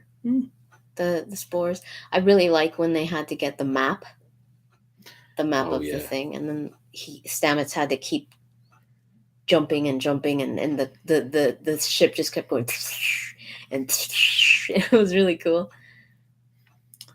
Tech seems to just be more advanced than it should be. Yeah, that's allowed. It's cool though. It's cool to see. We were talking about. It was kind of cheesy. It was like, oh, let's make the Enterprise do donuts, and and it was like, but it was really cool to see. But I think that's the epitome of that's the difference between Star Trek and where people want it to go or be. Right? You've got the I don't know, what would you call that? The Burnham maneuver or the Tilly maneuver, where it has to drift and do a donut through a planet's rings. Mm-hmm. But then you've got Battlestar, where there's the Adama maneuver, which is one of the ballsiest bit of. If you guys haven't seen the Adama maneuver, just YouTube it. Wonderful. God, it just gives you tingles thinking about it. It's so good. Yeah, it is. Really, really good. I want to see Battlestar now. Tonight. Yeah. MD, what would be your dream Dragon Age / Mass Effect squad member?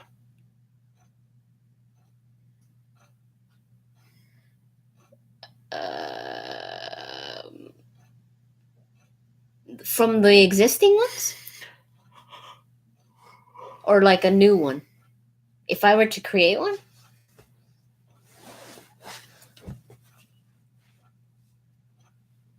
What if you could take someone who wasn't ever part of the party and add them into a party? Oh, yeah. Like characters that you can't take into a party and then put them there? Or like a new one? Oh, okay. I've always wanted a Solarian. I love Solarians.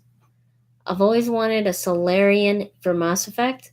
A Solarian that was kind of like Garrus, like a sharpshooter.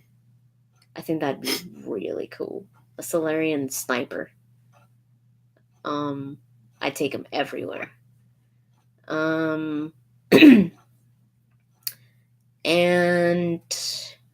for Dragon Age, a dwarf. Oh, I thought you were talking about Solarian and Dragon Age. No, in Mass Effect. I quite like the idea. Yeah, Solarian and Dragon Age, that'd be cool.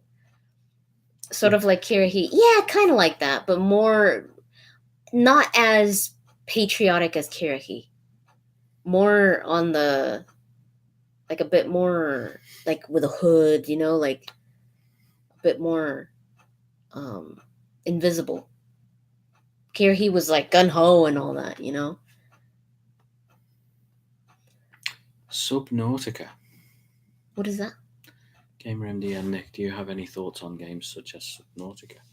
I am not familiar. Kirihite's speech in Vermeer, though, it was good though. Kirihite's speech has gone down in history.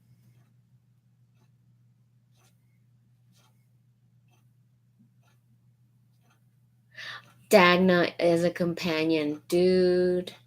What would she be? I feel like she would be a rogue.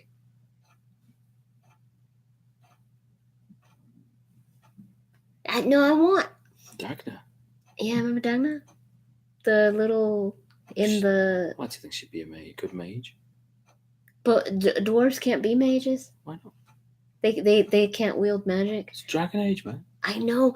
After the descent, I think they are going to wield magic. See, that's why descent is important. If we can get, do you know what? One of my favorite characters in, there's so many, dude. In Dragon Age, dude, Justice was an amazing character, but then they messed him up in Dragon Age 2. But in Dragon Age Origins Awakening, was that what it was called? Awakening. The expansion. Yeah. I think so. Awakening. Dude. Justice was amazing. So something like that. And I also loved Nathaniel Howe, but mostly because so get this, my character in Dragon Age Origins was a human, and the dad of Nathaniel killed my family, but then Nathaniel became part of my party, and it was so good. It was so dramatic, huh, guys? It was so good. It was good. So I love that kind of drama, dude. You tell him, girl. Bonjour, Seth. Bonjour, ça va? Take it easy, Firewired. And And RJH. Be good. Bye, Robert. Bye. Oh, no, wait. Bonjour is hello, right? It is. So hello, Seth.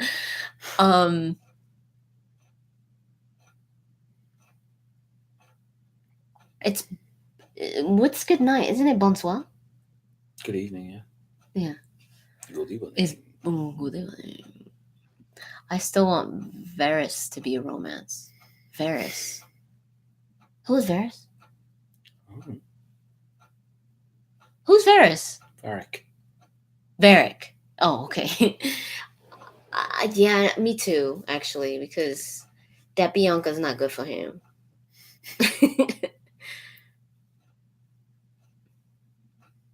If they do make the next Dragon Age, I want a proper dwarf romance, like a male dwarf and a female dwarf. Au revoir is goodbye.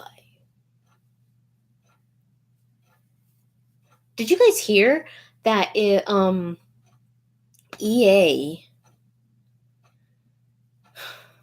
I forgot the name of the word. The word. Like they bought the rights to Jade Empire. They renewed the rights to Jade Empire.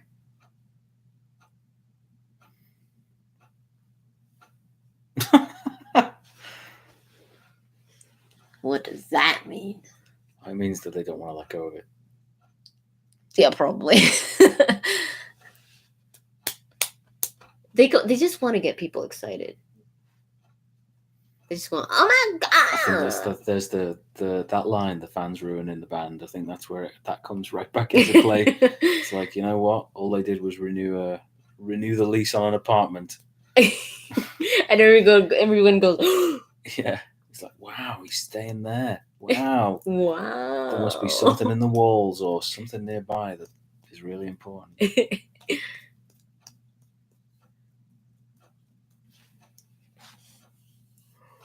How long have we been going on for? An hour 40, and we're down to 59. How dare you? We peaked at night like 900 something. I mean, Guy, which chat were you in? You've done very well, but I haven't quite got 900. Oh, Bubba's. 90 something. Okay, it's all right. Stand down, red alert. Good boy, it's fine. 900? Where was I? Have you guys played Assassin's Creed Odyssey? I played a good amount of it. And it was good. It was all right. That's the line of the night. I have been watching your videos since I was 13. I am 20 now. Boomskis, you might have been one of the top 100, Seth. Oh my god. Oh, dude. When you were 13. Aww, I'ma cry. Thank you for sticking with me. That's so sweet. Oh, Seth deserves a badge. Yeah. Oh, Seth, were you one of my 100?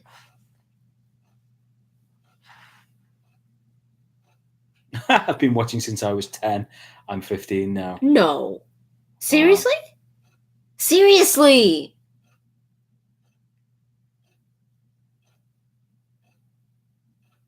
I've been watching your videos since I was 11. I am 8 now. Yeah. Quite true. Oh, Christina, she's watching since she was 10. You were playing Mass Effect? I'm so old. When you were 10? That's a nice rated. You go, girl. Don't blame us. Charby is watching since 16. I'm now 21. Wow. Everyone's coming out of the woodwork. Excellent. Good. Oh, you guys. This is good stuff, guys. That's so cool. That puts so much into perspective. Hmm? I had never thought of that. It was always just, oh yeah, they've been following me for this amount of years. But you never stop to think that these people have actually grown watching. Sounds like we need to get a vlog, post it up there. Yeah. Oh, dude. Oh, you guys. Since 2010. Oh, you guys are going to make me cry. Dragon Age banter, you guys. Dragon Age banter is going to come back. I promise you, it's going to come back because I miss that.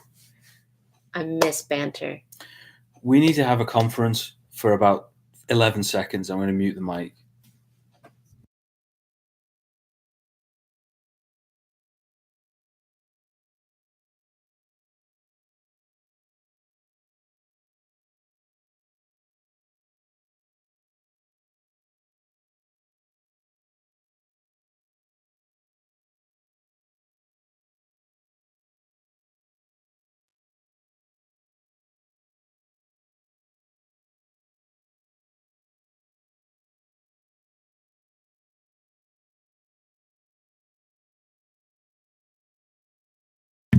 And we're back.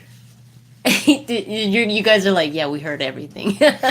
So no, I had a thought, and I was going to go, and I didn't really want to stand on any toes as far as the grander vision of MD's Patreon and stuff. But it got me thinking. You're all loyal. Very loyal, God. 6 years, 7 year loyal. Oh, God. Subscribers and viewers, and you've been noticing that there's almost a vlog a day coming out at the moment. And you will have also noticed that something that MD's trying to do at the moment is get a topic into each vlog so that it's not like, there's an element of what's going on in your life, and what's going on in the world around here. Mm-hmm. And there's a lot of topics of gaming topics that I like, and I don't have the time to make a big video on, and I just want to quickly talk about it with you guys. So here's a question. With 56 of you in the chat right now, and if you haven't seen the vlogs, check them out. They are very good, I think. They're really well made. But I think there's much more audience interaction going on now. Mm-hmm. Lots of people can chime in with their opinions. There's a question every video, and and as you just said, it allows MD to kind of address certain topics that might spark reactions. And what kind of topics would you like to see discussed in vlogs? It's a lot quicker, and the discussion happens in the comment section under the video, but you might have an idea for what happens in a vlog video or in a Gamer MD83 video. Mm-hmm. So yeah, shoot. Is there a question you feel MD should be asking that isn't? Or if there's something that you're like, oh, I wonder what MD thinks about this, let me know and I'll write it down and I'll put it on one of my vlogs.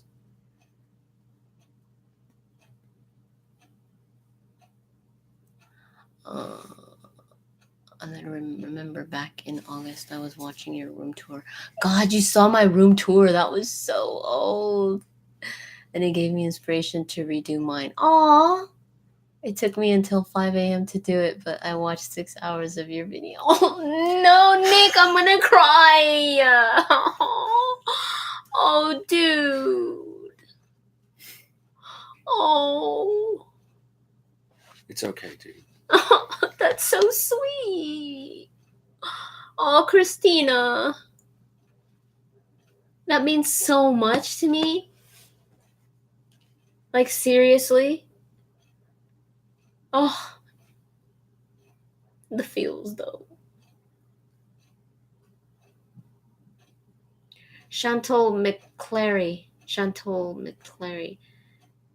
Subscribed not too long ago, but I really enjoy this content. But MD, I wonder what you think about the idea of new races like Nephilim or angels. Nephilim or angels being put into Dragon Age after the saga. Oh, like new, like completely new races.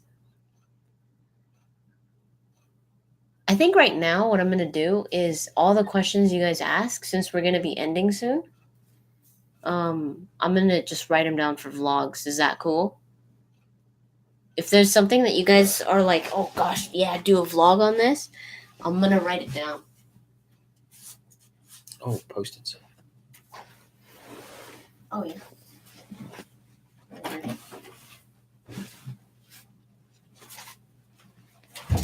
Oh, dude. It was that your head? No, it was this.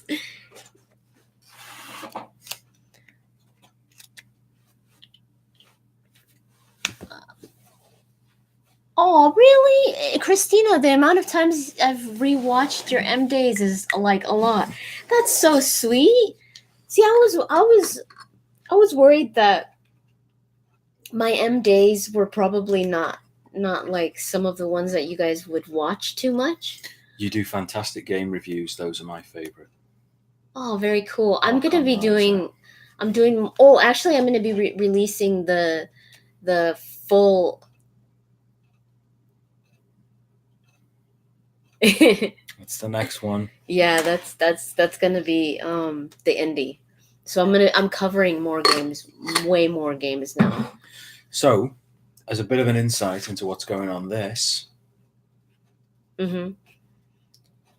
so every little coloured box, and this is me being producer. I know he's been so good. I didn't. just Don't worry. assaulted by I didn't. He's been so good. He did that for me. So each little box here is a piece of content. So this is basically 1 month of the stuff that MD's doing. So there's like 4 here. Whoops. No, there. Yeah. 1, 2, 3, 4. They're the like vlogs per week. That's a bit of a lofty goal, but then there's other things which are Patreon only, bloopers, behind the scenes videos. Yeah. And then there's a whole raft of things that are listed on the Patreon page under tier benefits, but these are all kind of broken out by release date, time taken, all of this stuff. So each one of these is basically it's a video or a piece of content that is going to go up. So yeah. I think the only on there the only Patreon exclusives are behind the scenes and bloopers. And the rest of them are just Patreon gets early access. So they will be coming out for you guys. There were some that I was going to do Patreon exclusive, but I'm putting a lot of work into it. And, I want you guys to watch them as well. So it's just going to be early access for them. And I'm going to be releasing the videos to you guys as well. So if you want to get, if you want to watch them before, before the public, before it goes public, then Patreon, you check out Patreon to see when those will come out and stuff, because it's going to be like Game of the Month, Indie of the Month. You get to pitch in on podcasts and stuff like that. And it is full time now. There's a little office space and a studio next Yeah. door, and Yeah, it is. It's definitely full time. Sometimes I work more than I should. Denise had a question. If you lived in Yeah. a world without video games, what would you think your life would be like? Do you think you'd view the world or creativity differently? Ooh, that's a good one. Ooh, I like See, that. I've done. I'm trying to think. So I started in the games industry when I was 24, and I started working towards commercial art when I was 12. So I like to think that I probably would view. Yeah, it's a difficult question. I would view anything, you know. It's a cracking question. It's a really good question. That's a feature question rather than a vlog question. I think that's a really good. That's a great. I could talk. That could be really deep. What would the world be like without video games? Yeah, because it makes you really. It makes me really realize that what I do revolves around video games, Yeah, and it's like, what would I do if it wasn't there? Yeah. Amazing. Yeah, great question, Denise. Who would the Republicans blame? Would.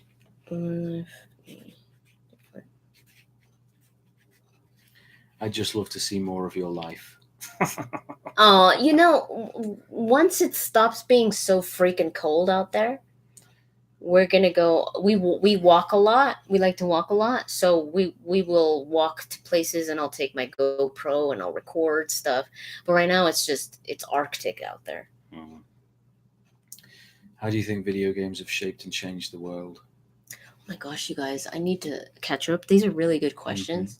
We need to do this more on YouTube and just interact with you guys, because you guys are just being really, really active on we here. could have done a Twitch stream tonight, but yeah, but in the time it takes for us to get us,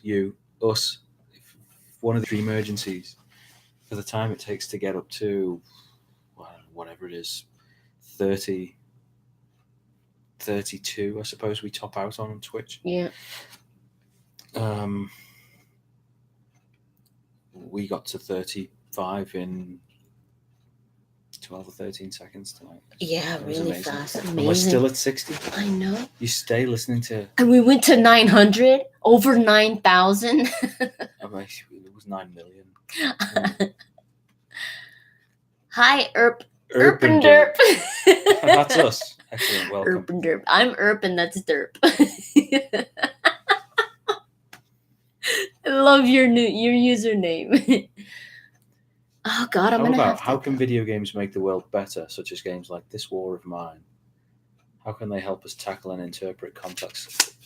So, this is interesting. I think I'm trying to answer this question right now because it's clearly up for discussion.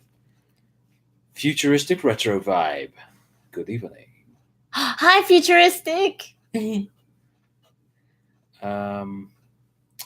We met in Palm Springs. That's a long story. We might get around to it. Oh yeah, we did. How about can video games make the world better? So there's I think a fairly firm argument to say that all expression of art is an exploration of how people understand the world better. One of the best lines in Inquisition was the whole bit about writing and writers and how writers are exploring the world by writing what they feel, and I think that isn't limited to writing at all. I think it's every art form, every form of expression. How can we tackle and interpret complex and not easy to wade through issues? I think art's been doing that for thousands of years.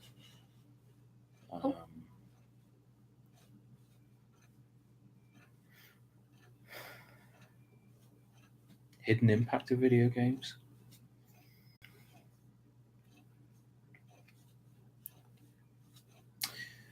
I don't know. Do they shape our media?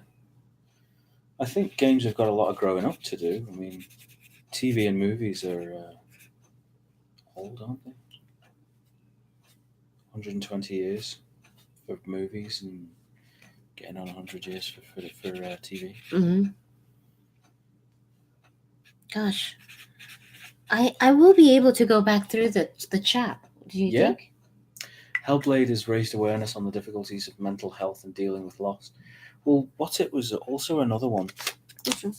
Celeste. Oh, Celeste's all about depression and mental health. Yeah. I think. At least that's the under. One of the. Yeah. Hector, where's Charlie? Somebody else asked about Charlie, if I brought Charlie. I didn't. He's back home with my mom and my brother. And Alvin's back home as well, and he's sick, my poor bubby. So pray for Alvin, my little fishy. He's not so bright at the moment. Yeah, he's sick, my little baby. Am I going to review Anthem? I think so. Unless I really just don't have the time to play it, because it's difficult with those games. Those games require so much time. So we'll see, but I'm going to try. Are we going to answer where did we meet? I just said. Oh, in Palm Springs? In Palm Springs. Palm Springs. But we already knew each other online before we met in Palm Springs. Well, we did interviews and streams and lock-ins and things years before that. Yeah. But it was this summer. It'll be 3 years. Mm-hmm. That we actually met. Yeah, you. Yeah, but we've known each other for what, 5 years? 4 or 5 years? On. About 5 years. This year, this November, Dragon Age will have been out 5 years. Dragon Age Inquisition. Yeah. Which is terrifying. So yeah, we've known each other since, I guess, 2013. Yeah, towards the end of 2013.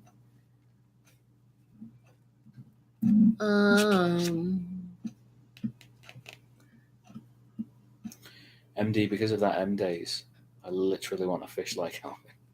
Oh, really? They're great little fish.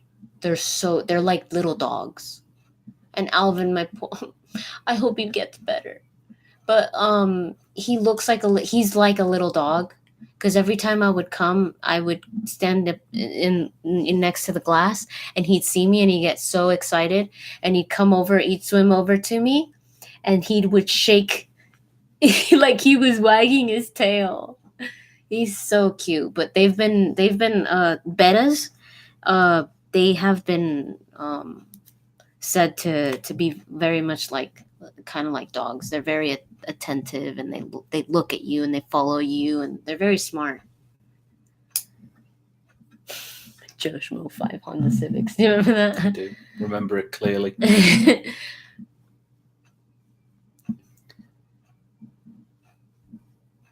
Do you think Casey Hudson likes what he's doing? Next question.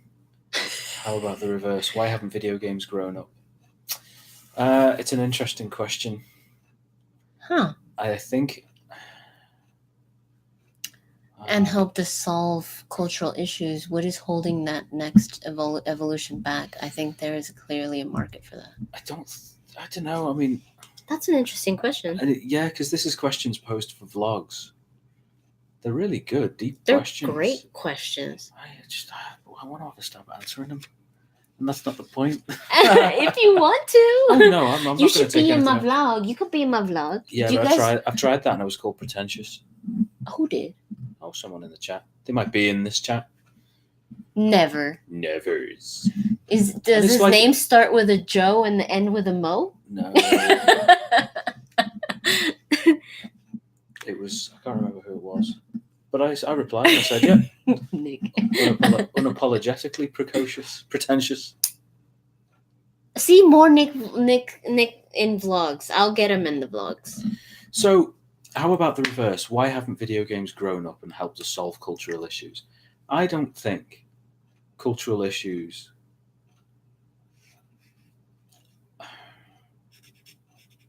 let me get this right before I say it. Why don't you join me for a vlog? I should. I will. I can. Let's do it. We'll film it tomorrow. Okay. Yay! Monday's vlog. Keep your eyes out. Monday for Patreon. Wednesday for everybody else. Yeah. I'm gonna get them in some of these because some of these are really good, and I think if when we both put our these things together, Madness ensues. yeah, we get some good stuff. I think. What was I going to say? I've forgotten my entire life up to this point. Who are you? Why is my couch red? There was an accident in the dyeing factory. How about the reverse, and why haven't video games grown up? So, some games have. I think as a medium, I think it's still too young. I think living memory in humanity still easily extends to a point before video games. And I think that's the benchmark where things start to gain legendary status once the living memory of those things actually dies. Because no people actually remember how those things were, and history recording is always very fudgy. There are cinema actors, movie actors that have died, and everyone that knew them have died. So now they're legends because no one's there to defend them or attack them. So yeah, I think video games need to exist for another few generations before they can actually go. But yeah.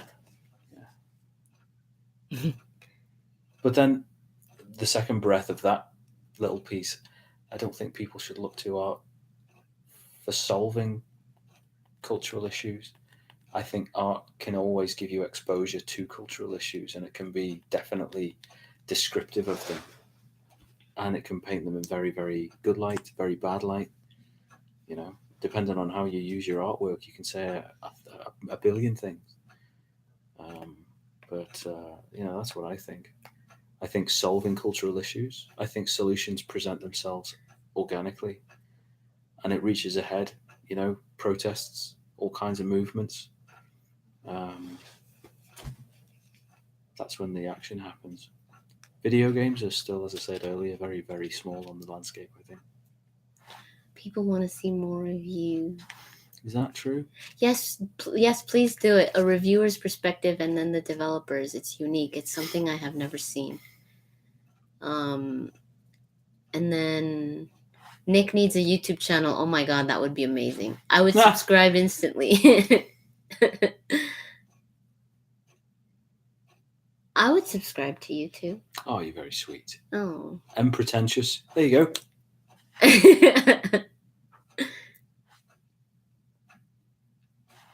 New series. We need more Nick. And more of you two together. Yeah, let's do it. Well, I do quite a bit of behind the scenes stuff. You do, but I see when we talk about issues like this, we get some really cool stuff. Now, you guys, if you guys want to see what we think about a lot of issues, tune in to our podcast, because that's what the podcast is about. Oh, yeah. Now, there's a thing we can talk about. So, we've got 6 episodes in the can now. We almost. Do? I need to finish editing the last one.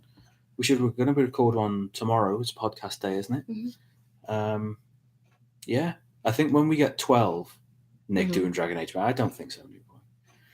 I think when we get 12 in the can, that's a season. Yeah. And season 1, I think, is going to be pretty varied. Yeah. But we were talking about having an overarching theme for season 2, where each episode would be a riff on a common theme. Yeah. And it might be, like, for example, multiplayer. Yeah, but not multiplayer. No, but like an example. Right. Like season 2, multiplayer, and then you just make Nick's opinion is valid, even though he's wrong about Heavy Rain. Well, yeah, okay. I mean, I agree with that. I stand by. So this is it's an opinion, and while all opinions are not valid, everyone's entitled to their own. And my opinion about Heavy Rain is one of understanding a game to be. I don't like Heavy Rain, Denise. Right, Denise. He thinks Heavy Rain is like Detroit Become Human and Well, it's a choose your own adventure game, isn't it? Beyond. No, So how do you win? you have to play the game. But you can't beat it. You just finish it. No, you beat it. Do you? Yeah. So what's the skill? You gotta be good at it, or else you're gonna lose. What the have you got to be good characters. at? Fighting, like you're actually going. There's combat? Yeah. There's combat in Heavy Rain. There's combat in Heavy Rain. Is there not combat? You could die. It's not the rain that kills you. Yeah, this is it. It's an experience, and I don't care for them. Like, for me, it's like Here we go again. is that not beating a game? No, there's beating a game, and then there's getting to the end of a game, and there's so many games that just hold your hand, press X to pay respects. No, it's not like that. No, but then it is. There is QTEs. Well, yeah, I mean, there's plenty of great games that have QTEs. Yeah, that's what it is. It's QTEs. So it's timed. It's not combat. It's timed QTEs. So it's like Dragon's Lair. I don't know what that is, but it was that mid-90s cartoony one with the knight and the dragon and the princess. I don't think I. Oh, you know.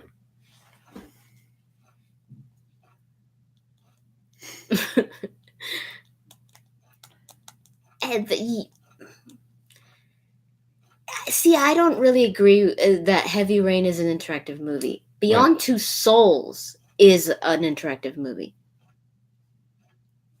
That was a game? That is a game. I never played that. Oh. I want to play it. Is that a game? Have you guys played that? Oh, you guys can't see it. What was it called again? Dragon's Lair. I want to play it. It's a classic. Press X to become there human. is a market out, and this is press X to become more human. Like, yeah, it's the classics, but they are timed. It's not timing an interactive thing like Street Fighter where you press a button to do a move and then you can chain moves together. You've got piece of footage A and piece of footage B and piece of footage C. Now, if you watch piece of footage A until the proper time, and depending on when you press the fire button, is footage B success, footage C fail. And then if it's C, you go back to the beginning of footage A, and if it's B, you go on to footage D. Right? Is that not what Heavy Rain is? Not quite. Okay. They put QTs in combat. And this is not, so it's like you get kind of like linear combat. And if you don't press the X button at the right point in the combat when the game tells you to, you fail. Yeah, like they'll hit you, like if you're in a fight. Right. You're getting punched, and then it says X, and then if you miss it, they hit you and even more. And so then it's quick time combat.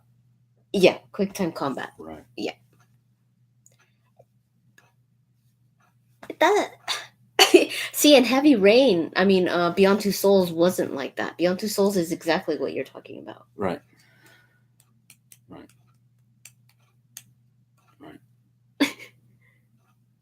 But Heavy Rain was good. I like Heavy Rain. I can't imagine a couch co-op Heavy Rain. Oh no. Right. No, that's a See, that's a game for me. Being able to play against a human opponent with a competitive element resulting in a winner and a loser. There's got to be a game that you like where you can't do that. Solitaire.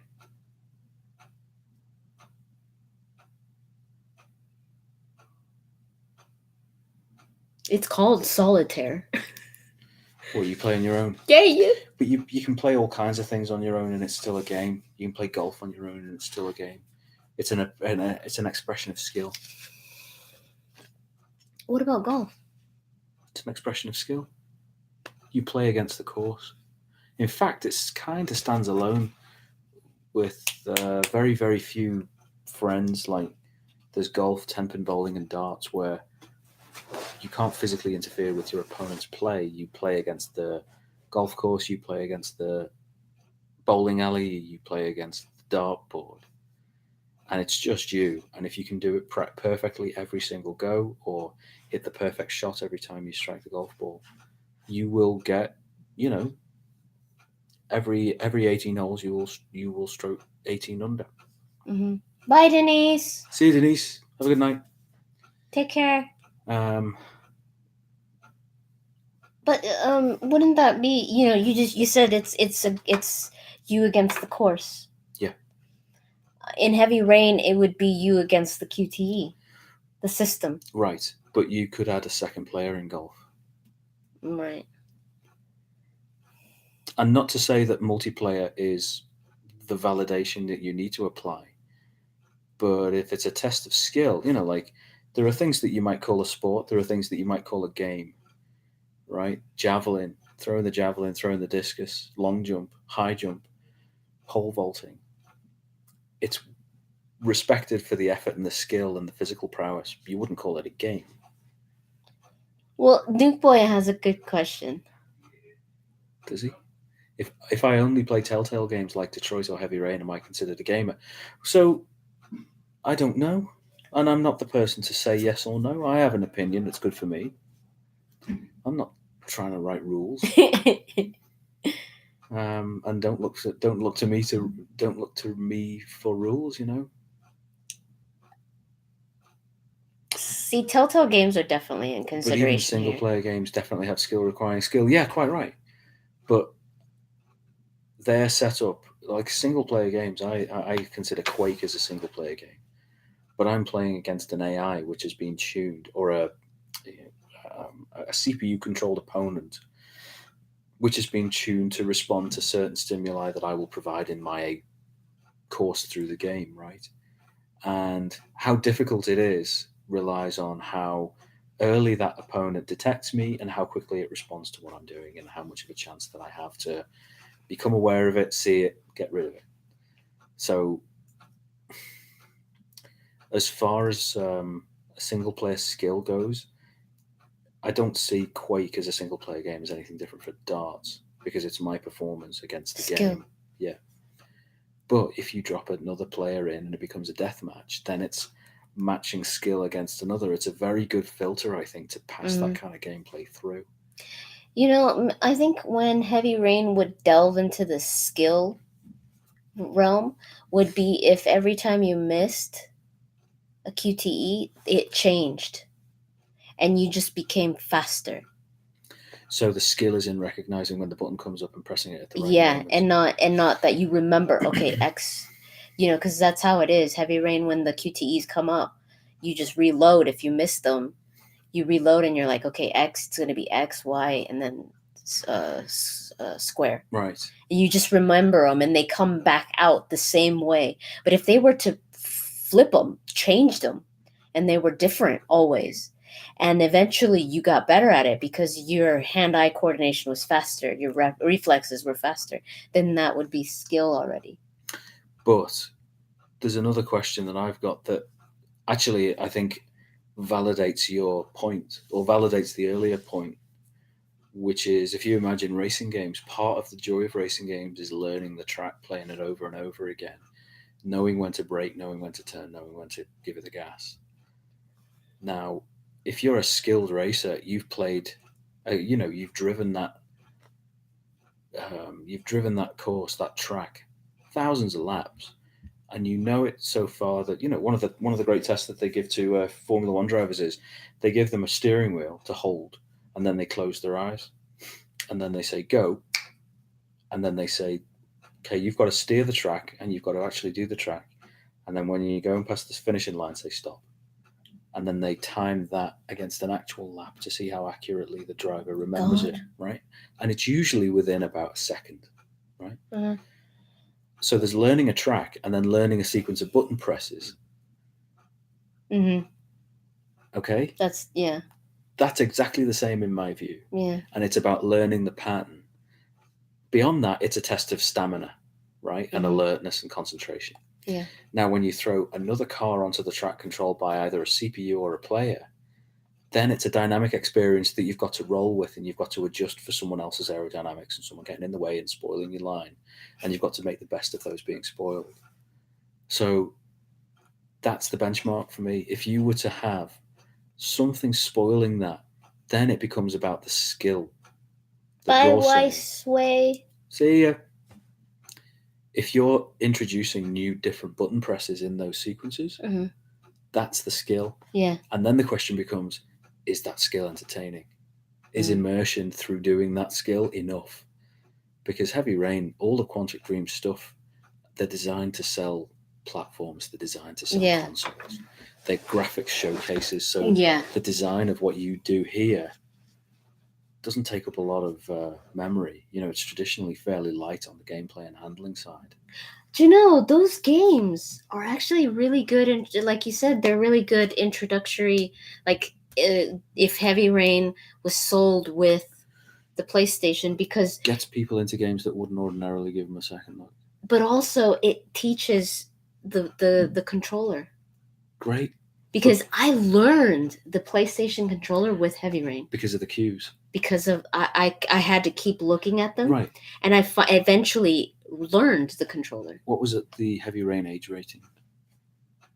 I don't know, but I'm guessing like 15 plus, 14 probably. Plus. Yeah, because there was that one scene. Yeah, it had to be. I don't know if it was mature. Chantal. I should do ASMR. It's true. Oh yeah, we did ASMR actually in one of a podcast. In a podcast, episode 6. We'll do more. We'll make it a thing. What was I gonna say? What I was gonna say is that it's a gateway into learning the control method. Yeah, it's a gateway to learning the control method. So why age gate it? Yeah, true. Mind you, if it looks pretty, people want it. I suppose it's a bit of a grown-up present. So 14 is probably a good age for saying, Mum, could I have this $500 computer? What does it play? Oh, well, it plays Heavy Rain. No, you can't. Oh, hi, Ellis. Ellis97. Hi, Ellis. That makes you 22-ish. Maybe. Have you been watching MD since you were 10 as well? Oh, gosh, please say so, because I that gives me the fuzzy feelings inside. MD, is it worth buying the Dragon Age Collector's Edition? Origins 2 and Inquisition. I already bought the ME trilogy. I would say yes. I adore Dragon Age, so I would say yes. And those 2 games, I mean, Origins 2 and Inquisition are great, so yes. Absolutely. Good night from Texas. Good night, Chronicles. Been watching you since Mass Effect talks. There you go. That was long ago. That was one of the first things I did. Very cool. Do you play? I play board games. You don't, huh? Play some of them, right? Like I don't play the stuff that takes 2 years to set up and then 4 years. Trivial Pursuit and stuff like that. You like to play those? Yeah, I like I'm a casual when it comes to board games. I like Trivial Pursuit. Checkers, I like checkers too. Oh my god, Mass Effect Talks gives me literal life. Aww. Literally, your actual life. You know, I miss Mass Effect Talks. Well, you need to start something new. I do want to do a insert name here talks. I never did the Witcher talks because I never finished. I didn't finish reading the books, so I want to finish reading the books, and then I would feel comfortable doing a Witcher talks. Well, you might be doing a cyberpunk talks. Maybe I would have to get all the pen and paper RPG and all that. Oof. But yeah, I want to bring those talks back. Heavy Rain talks. The sphere above you, where is it from? It's from a galaxy far, far away. Yeah, that's no moon.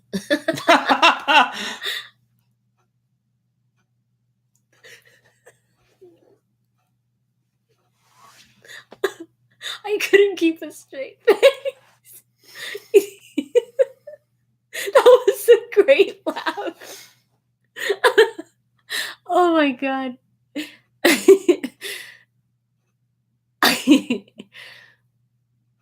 Night Jack.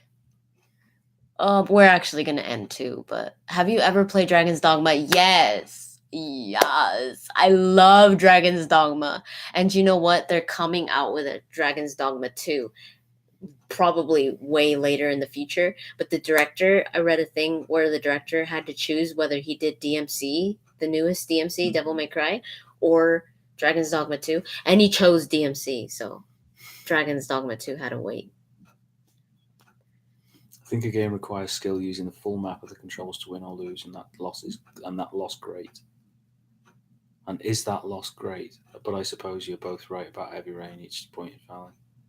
Yeah, there's different types of gamers, and I think that's what makes us all different in a game, in a different way. You know, Nuke Boy asked him, if he were to only play those, would he be a gamer? Of course. Yeah, and you know, going back to that point, I don't think it's, you know, it's just different. You know, kind of like, you know, someone you enjoy, you've played more FPSs than I have. I don't really enjoy FPSs. He does. Or like multiplayers. I don't really enjoy multiplayers. You have played more multiplayers in your time. And I enjoy those games like Heavy Rain, but you don't.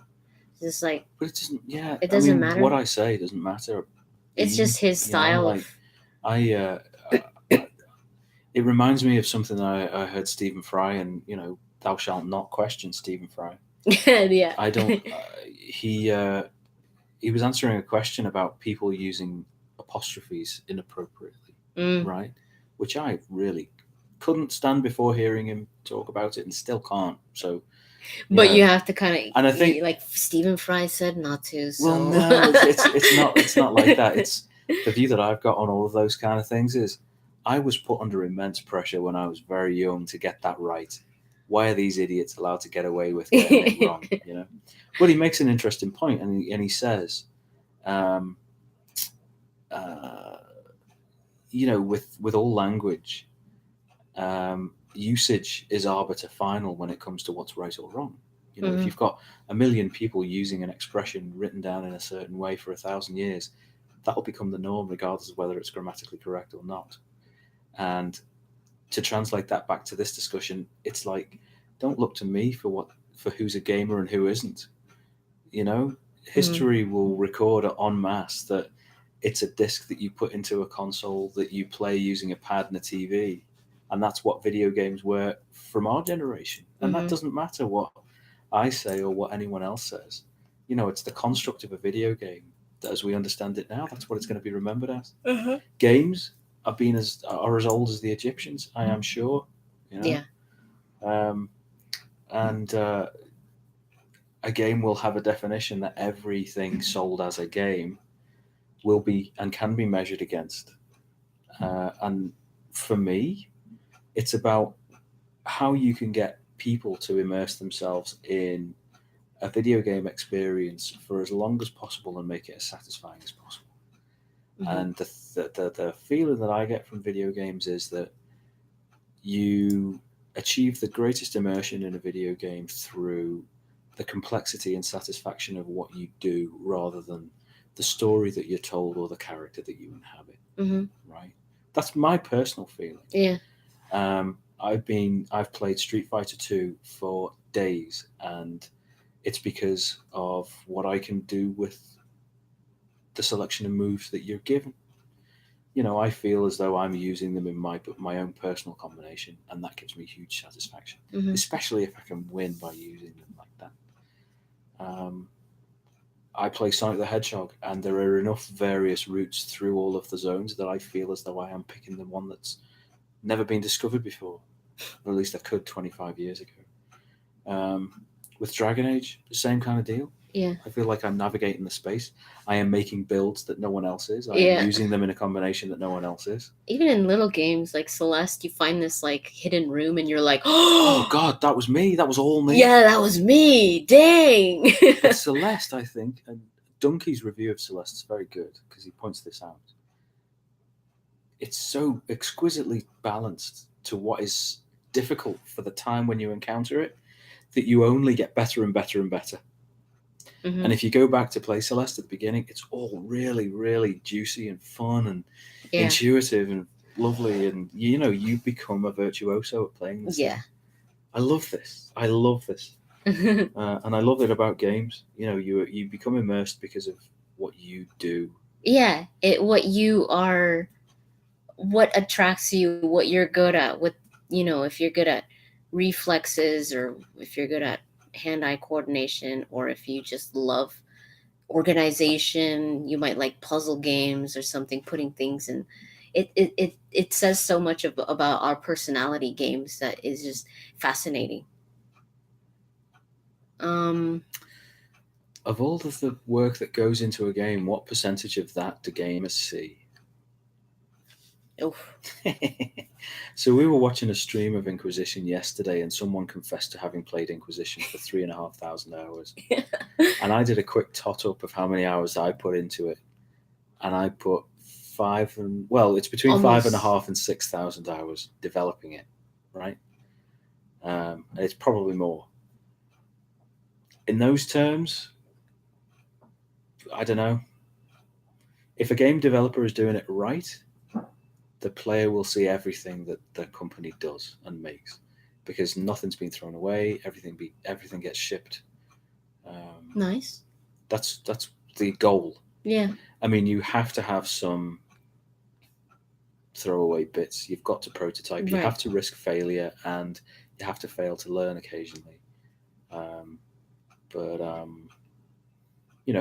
The less that you can throw away, the more efficient your pipeline. Right. That's kind of it. It depends on the game as well. With a game like Andromeda or Inquisition, or maybe even Anthem even more so, perhaps. I mean, if they've done it right, you will see everything that they have, and you will see it over the next 10, 12, 24 months maybe, and you will become experts in negotiating that space, navigating that space. We worked for 2.5 years, 3 years on Inquisition, and I know that people see an awful lot of that game. Mm-hmm. If you're a completionist, you'll see all of it. Ellis asked, "Can't pin your English accent, Nick. I'm from Leeds, Yorkshire." I'm from Crosby in Liverpool. I lived there for 33 years, and then I moved over here. I don't think I've taken a Canadian accent on. Oh God, no, you haven't. No, you still.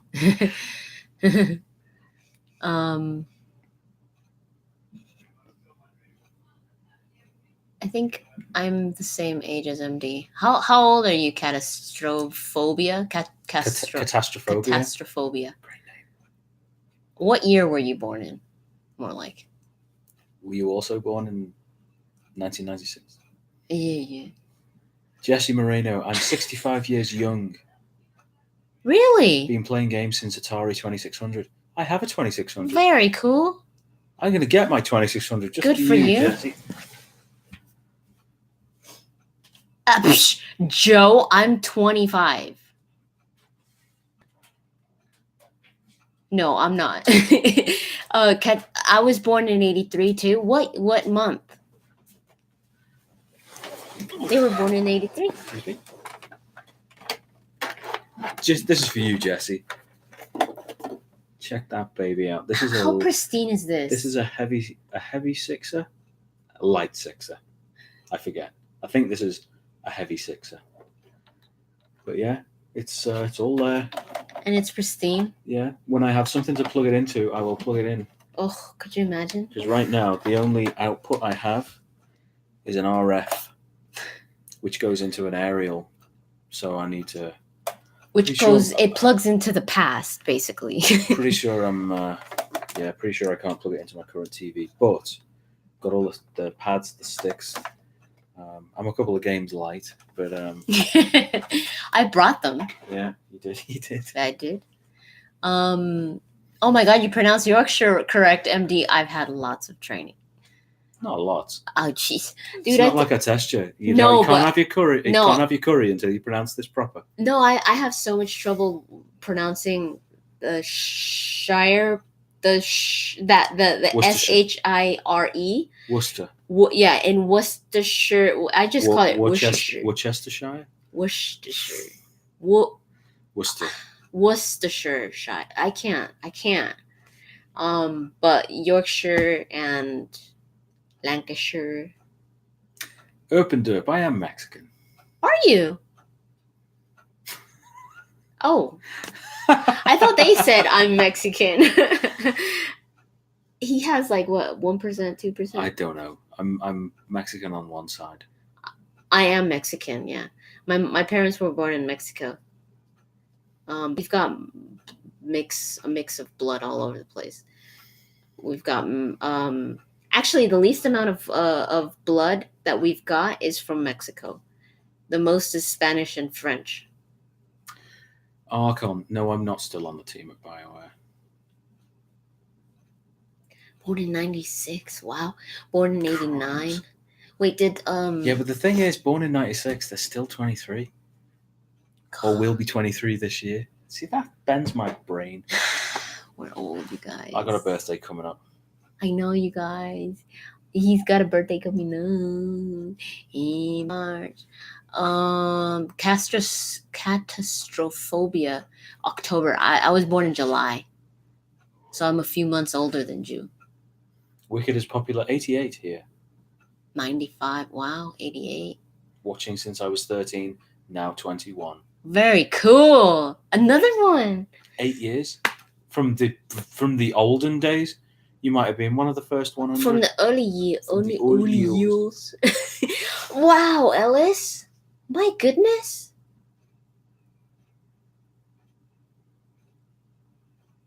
You turned 31 this year. I turned 36 this year. I turned this year. Thanks, Joe. Oh. What did Erp Derp say? Nick has the potential quiet the hate in gaming. Nick has the potential quiet the hate in gaming. Hate is a consequence of ignorance. Oh, Stanley, you on a phone? Nick has the potential quiet.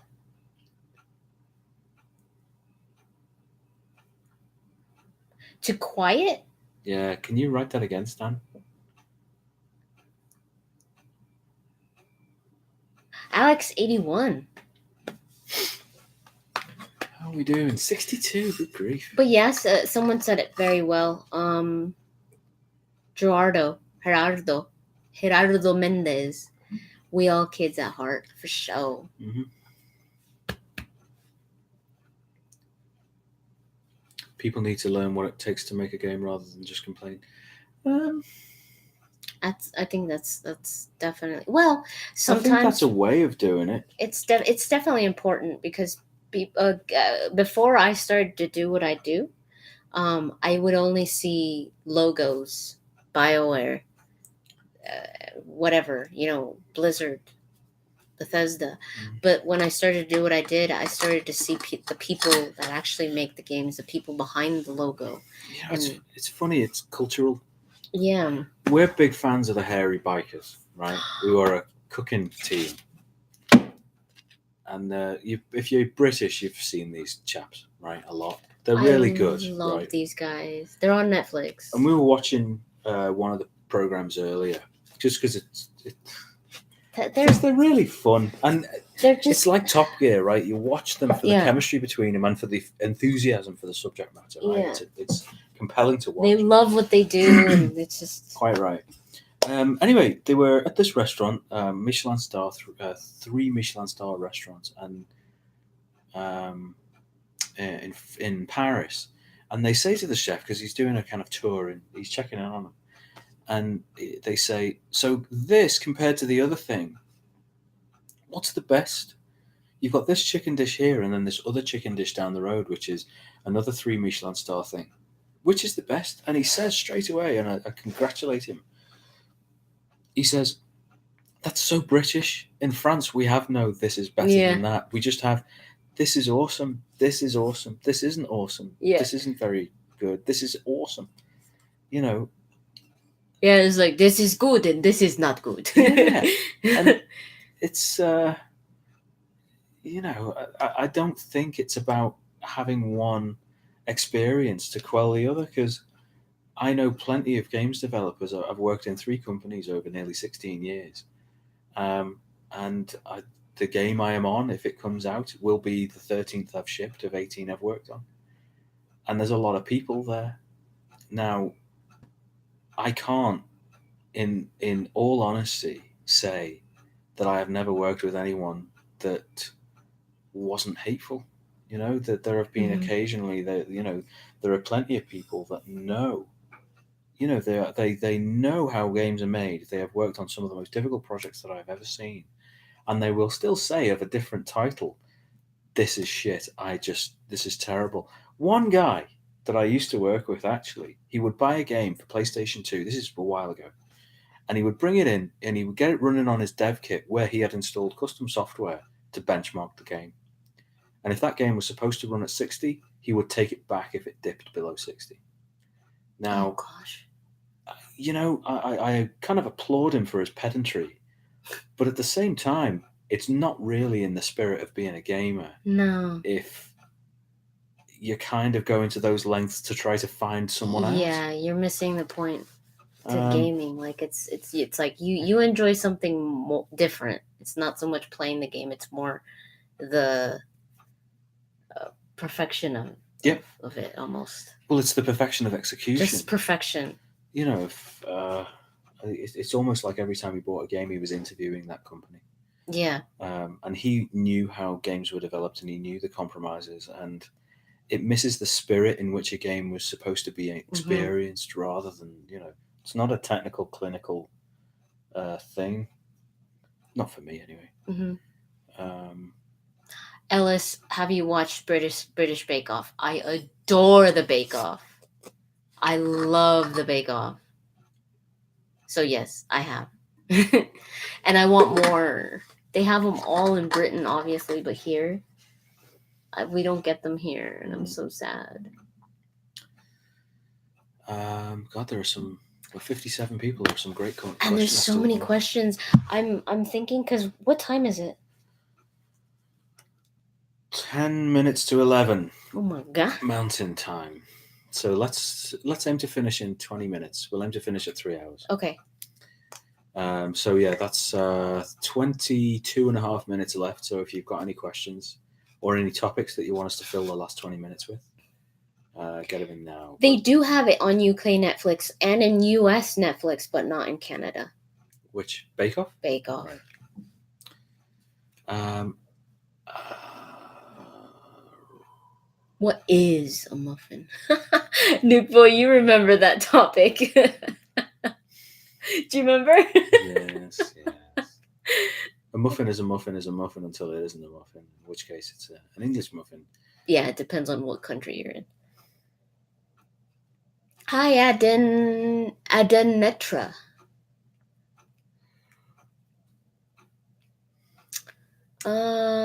Somebody asked, he must be filled with rage now, since a lot of games still don't run at 60.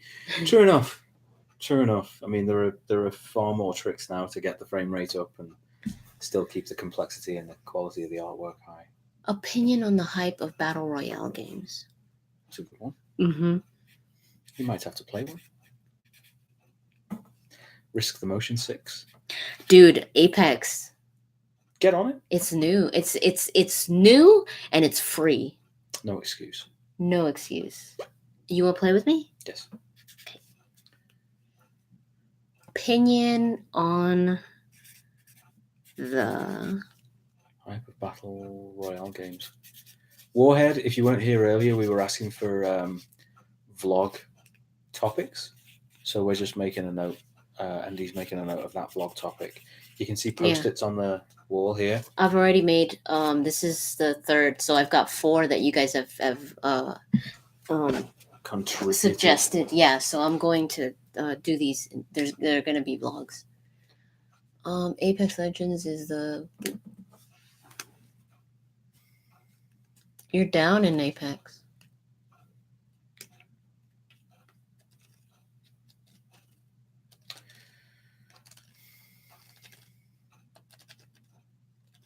Apex might make you rage, really.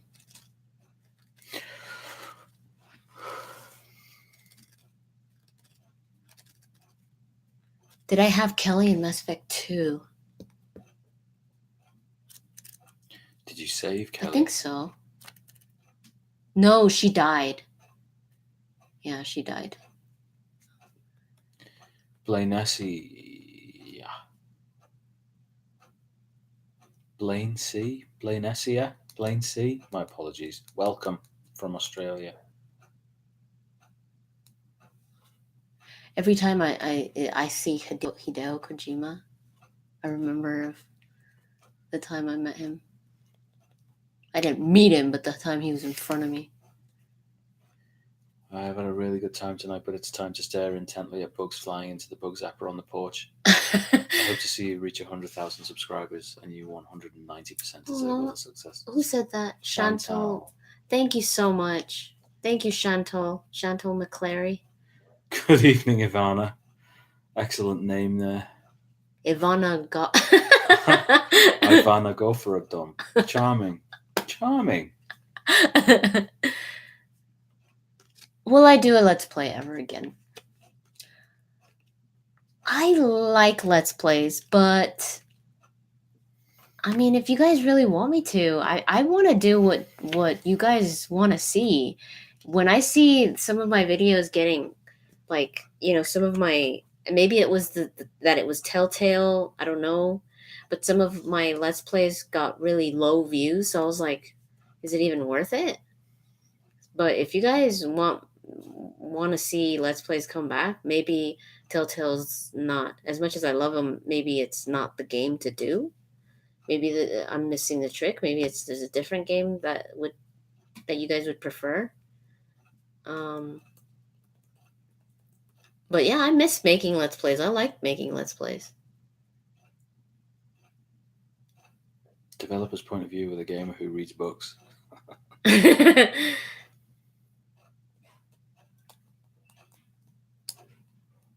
MD, your reaction of Grunt in the shower in Citadel DLC. Solarians have wiggly arm. I died in that part.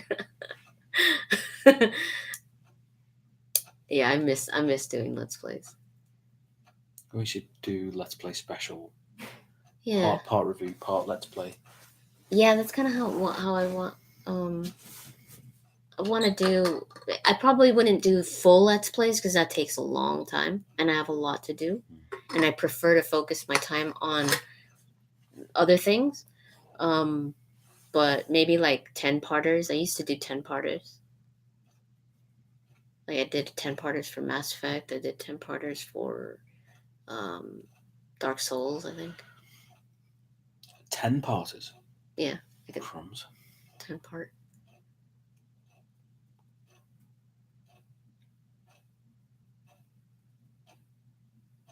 Can you guys hear the clock?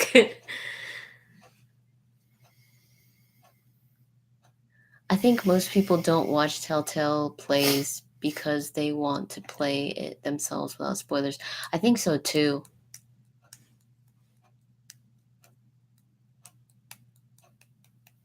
Oh wow, recently moved from Asia to US. Adjusting is really hard. How are you handling it, MD? Well, US to Canada is not very different. I would imagine Asia to US is hugely different. Because I mean, I think the thing that I've had to, and I think I've acclimatized pretty well, is the weather. But I've been coming here for what, 2 years now? 2.5. 2.5 years now here. So I've been getting a good idea, and thanks to Nick, I've met some people, and everyone's been very nice. Like you, I'm sure you guys have heard that the Canadians are very nice. They are. They're way nicer than Americans. I can say that. And I'm an American, so just people in the U.S. have, I think, more so than in a lot of places. They have very big personal spaces. If anybody gets close to them, they're like, "Whoa, like what's going on?" Or like, where was it? Where it's like just someone saying good morning, a stranger saying good morning. And it's like, oh yeah, it's like, who's that? Yeah. Who's that? So that's again, if you're British, you'll know who Jason Manford is. But yeah, it's the story of walking along east. So Jason Manford's from the north, who are traditionally a little bit more friendly than those from the south of the UK. And he's walking with a southerner, a friend of his from London. He's walking along Hadrian's Wall, and it's this historical battle, defense wall. He's walking along, and there's a guy walking towards them. And Jason says, "Morning," and the other says, "Morning," and then his friend said, "Who's that?" And it kind of tells you all you need to know. Yeah, like you only say hi to the people you know. Yeah. But no, when I went to the UK, We got loads of that. we got so much of that, and it was second nature to them. But for me, it was like, how nice are these people? Like, these people are so nice. I felt happy just going on a walk, because it was like everybody is so nice. Everybody says hi. Everybody says good morning. Everybody, like, not just any stranger, but like people that they're like, oh, come in, come in for tea, and they'll sit you down and catch up with you and be like, so what are you doing? It's not just like, hey, what's up? Hey, what's up? And, or, with strangers, you just put your hood up and your headphones on and pretend that you're on the phone and just avoid eye contact. No, it's like I like it. It's very nice.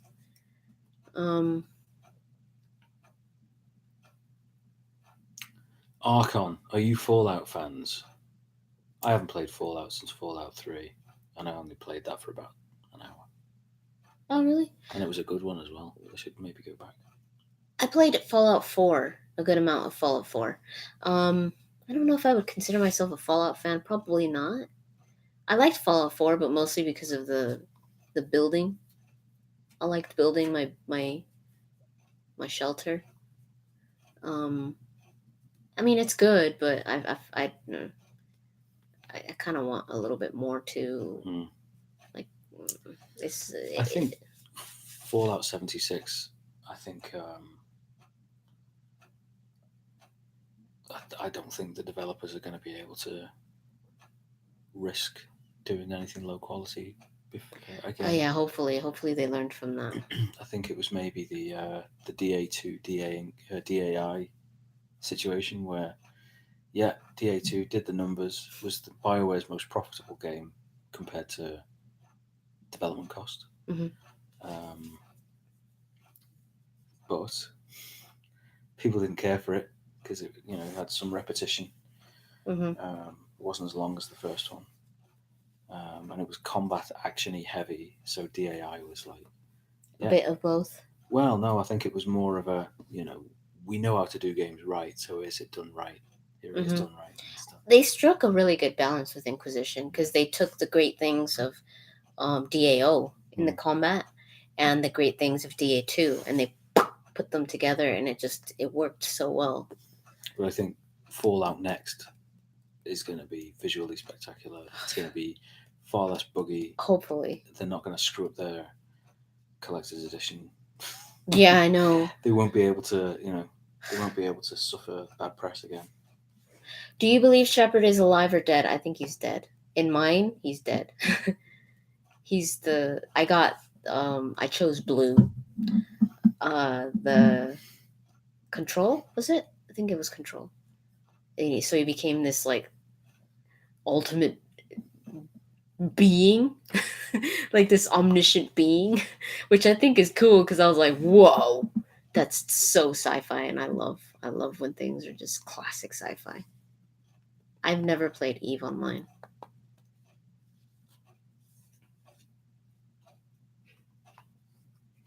You chose green?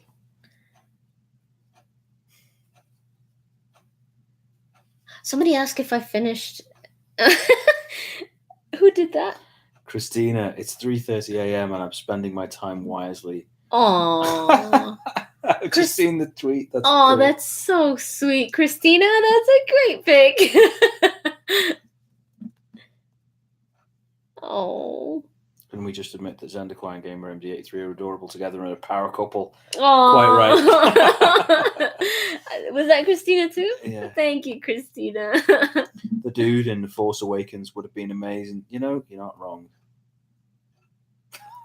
Dude, that is a great picture. I'm wondering how I'm going to be able to actually show people. Maybe I need to dial. I'm going to retweet it. Dial the brightness of my phone back a bit. It's 6 a.m. LS. Ooh. Oh, yeah. Jeff Solo. For those of you that missed this is Jeff Bridges as Han Solo. It was a conversation we were having about an hour ago about recasting classic, iconic Hollywood characters with different actors of the time the film was made. And you thought it couldn't be done, and I think I did. I was Jeff's- like, no. I was prepared to say no to everything he said, and then I love the Bridges, but it's not just because I love the Bridges, but also because he would make a great Han Solo. I replayed I replayed Mass Effect and realized that the trilogy does not have an antagonist. Our main enemy is human weakness and depravity. Organics make mistakes for which someone once has to pay. That's an interesting way of seeing it. I could see that. I really liked Saren though, but he was just the antagonist of Mass Effect 1, but he was those antagonists that were like on the gray side. Whereas like he was kind of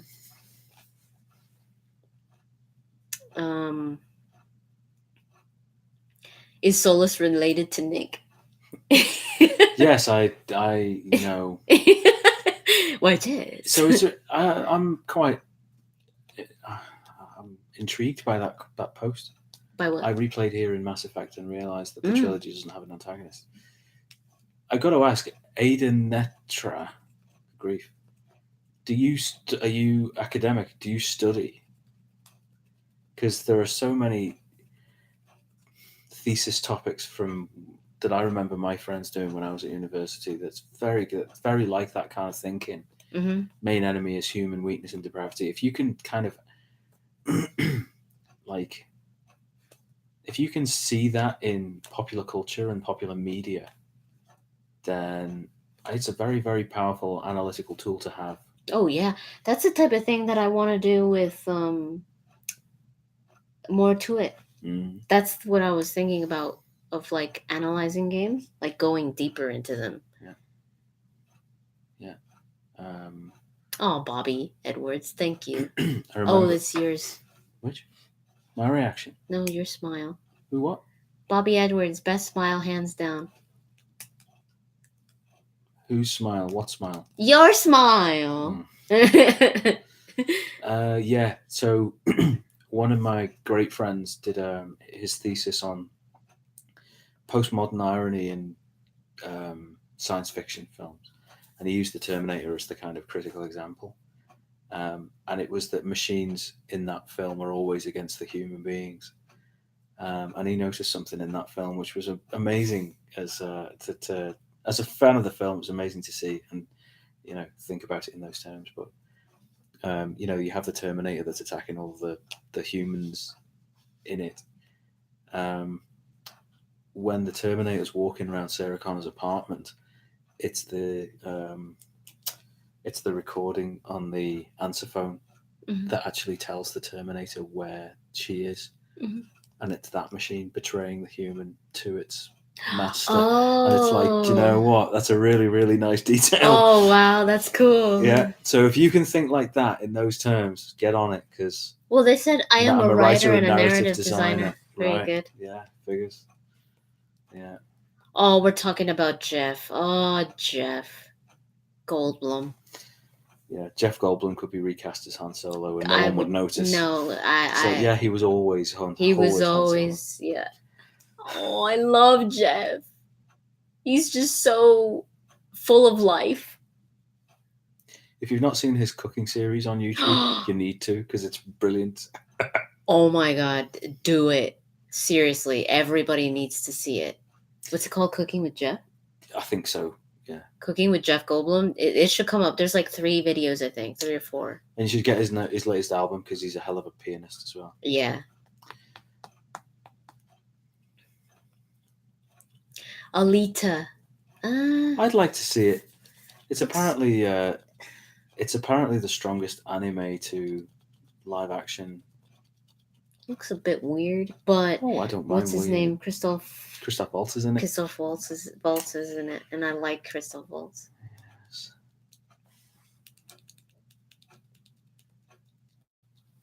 Is it 5 minutes?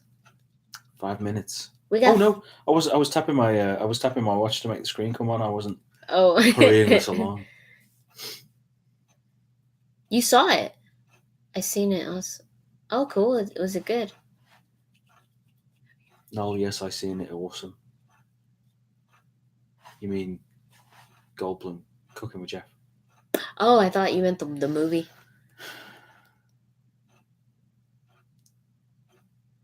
Cooking with Gordon Ramsay. Well, he does that anyways, right? That's his thing. That's his thing. I like watching Gordon Ramsay's The F Word every now and then. Do you get Graham Norton show in Canada? Only on YouTube. I love Graham Norton. I love Graham Norton. So good. Have you seen the one with Will Smith? And Alfonso Ribeiro. That's one of them, yeah. Right. Where he dances with his son? Yeah. No, but another one. It was funny. Christina, be sure to watch. So someone asked a little while ago, would you consider revisiting old videos with me? Would you consider revisiting old videos with me? Oh, yeah. Like doing old videos again? Well, someone else Christina's just said, I've no doubt with the stream ends, I'll be watching your videos, MD.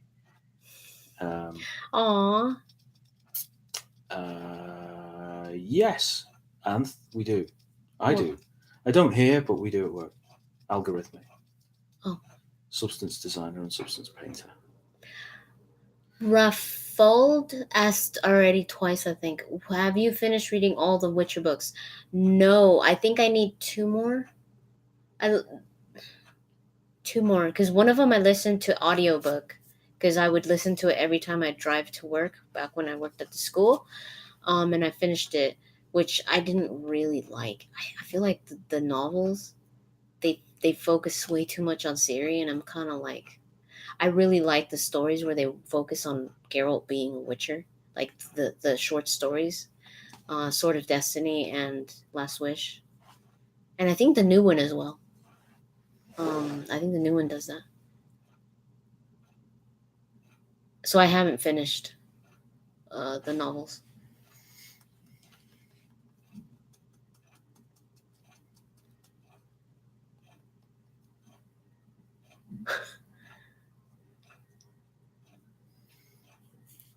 Oh, you started the Stolen Throne.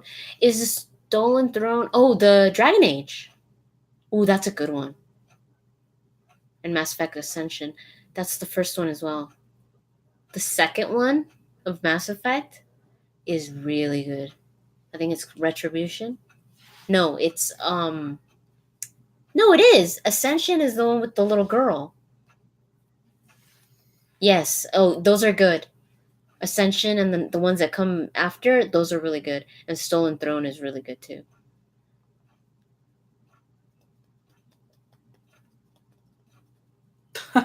Weird. What? 2 questions pretty much identical. Are you guys for Geralt of Rivendell? And any plans to watch the Witcher TV show? Intriguing. Geralt of Rivendell. Did you come up with that, or did you watch my video? Geralt of Rivendell. I'd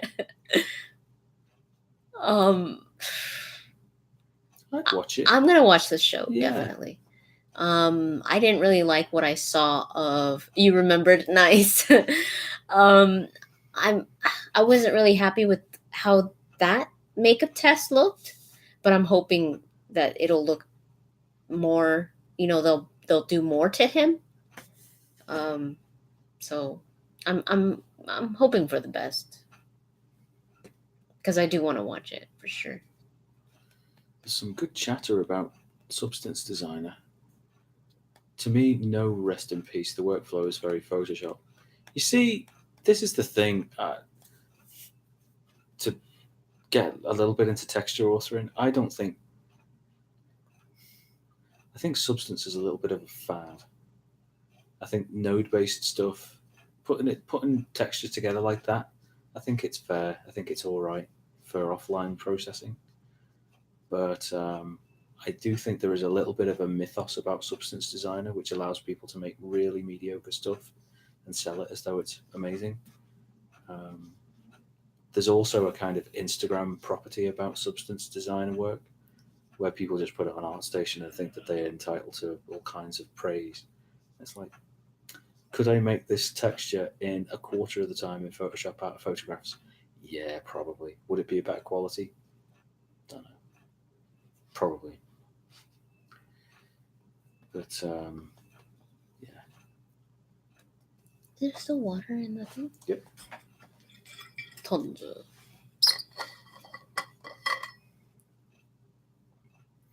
Anyway, we've just passed the 3-hour mark. So we probably should wrap up, shouldn't we? Yeah, it's getting late. And 59 of you poor souls have been sticking with us. I know, that's so cool. We're 12 hours to go. You know, one day we'll do a 24-hour game-a-thon for some charity. Yeah. And just play retro pixel art nonsense for 24 of your Earth hours. You guys going to watch the Game of Thrones side stories? Like the ones coming after? Is it a prequel series? I'm going to watch anything Game of Thrones. Anything Game of Thrones. I like Game of Thrones. Someone's been cast already for it, haven't they? No, that was Oberyn for The Mandalorian. No, I'm pretty sure someone was cast for it. When am I gonna write a game? I want to do that. I want to write a movie. We have some good ideas for movies, you guys. Do you know, we started writing an Obi-Wan movie. We should do months it. We ago, should continue. And it was really... See, this is the danger with writing.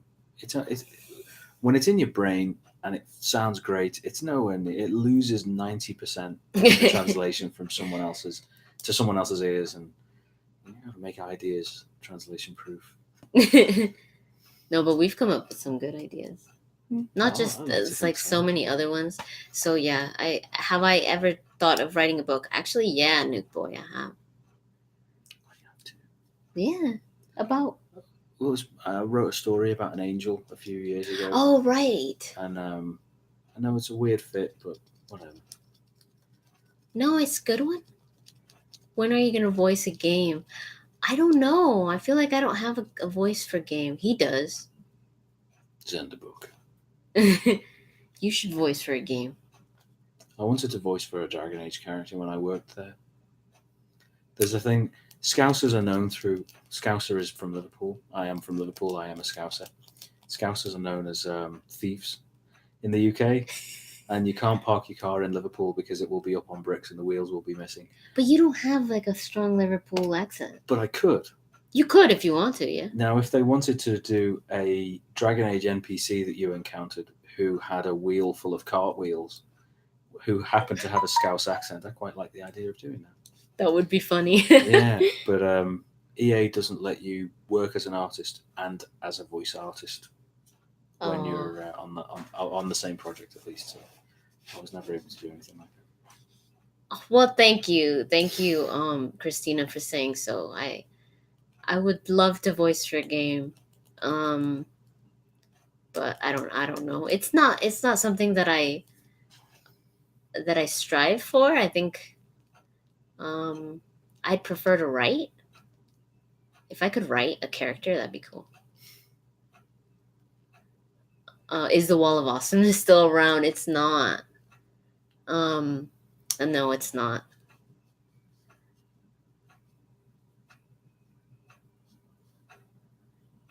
I've read your ME fanfic and it's amazing. Thank you. Thank you. That was fun. I was really, really fun, actually. I really liked that. And I loved those characters. MD, Nick, is there a way to chat with you outside of the stream? Get on Twitter. Twitter, yeah. Ping us on Twitter.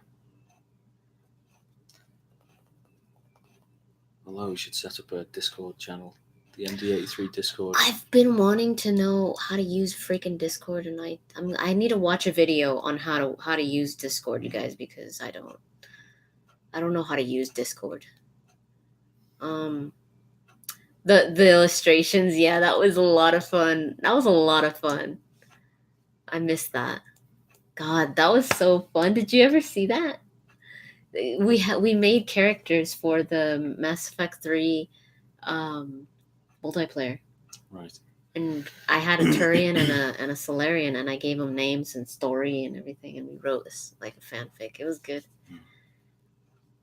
I've been on Discord for 3 years. And it seems like a big thing now. Is that what? The MD pin? Yeah. It is an MD pin. It is a Gamer MD83 metal pin. And we have a big old bag full of them. Yeah. For you guys. Yeah. So when Patreon ramps up, continues ramping up because it's going very well. Yeah, Patreon, once I start doing merchandise, it's going to be at 100 patrons. And we're at 73, I think. 73 Patreons right now.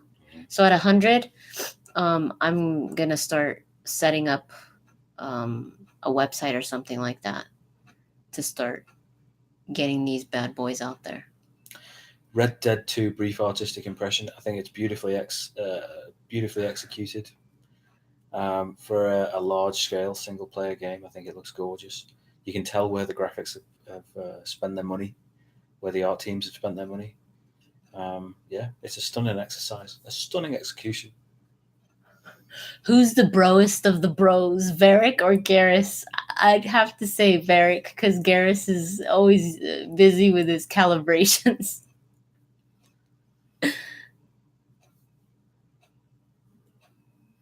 So yeah, I'll look into getting a Discord, and then I'll let you guys know so that we could talk every now and then about stuff. But yeah, we're gonna go, guys, because it's getting late. But this was so much fun. We're definitely gonna do this again on YouTube, I think, because you guys. We'll plan the next one and give people a couple of days to. Yeah, you guys have given me so much stuff for. I appreciate all the stuff that you guys gave us for vlogs and stuff, because that's gonna help. Oh God! Well, thank you all for staying, because we're still at 60 people. I know. Thank you so much, you guys. I wish we could stay longer and longer. Like some of those streamers that last like freaking 8 hours streaming and stuff. I don't know how they do it. Well, they start at 4. Goodness gracious. They don't start at 10. Some of them do. Oh, Some of them just, I can't do it. I can't. I would love to, but I can't. Can you give me the... Yeah. Geralt or Shepherd? Oh my God. Oh, you're not going to ask me that.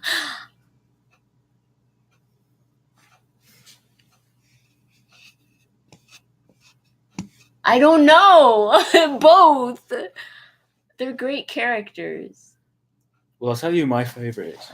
My favorite is.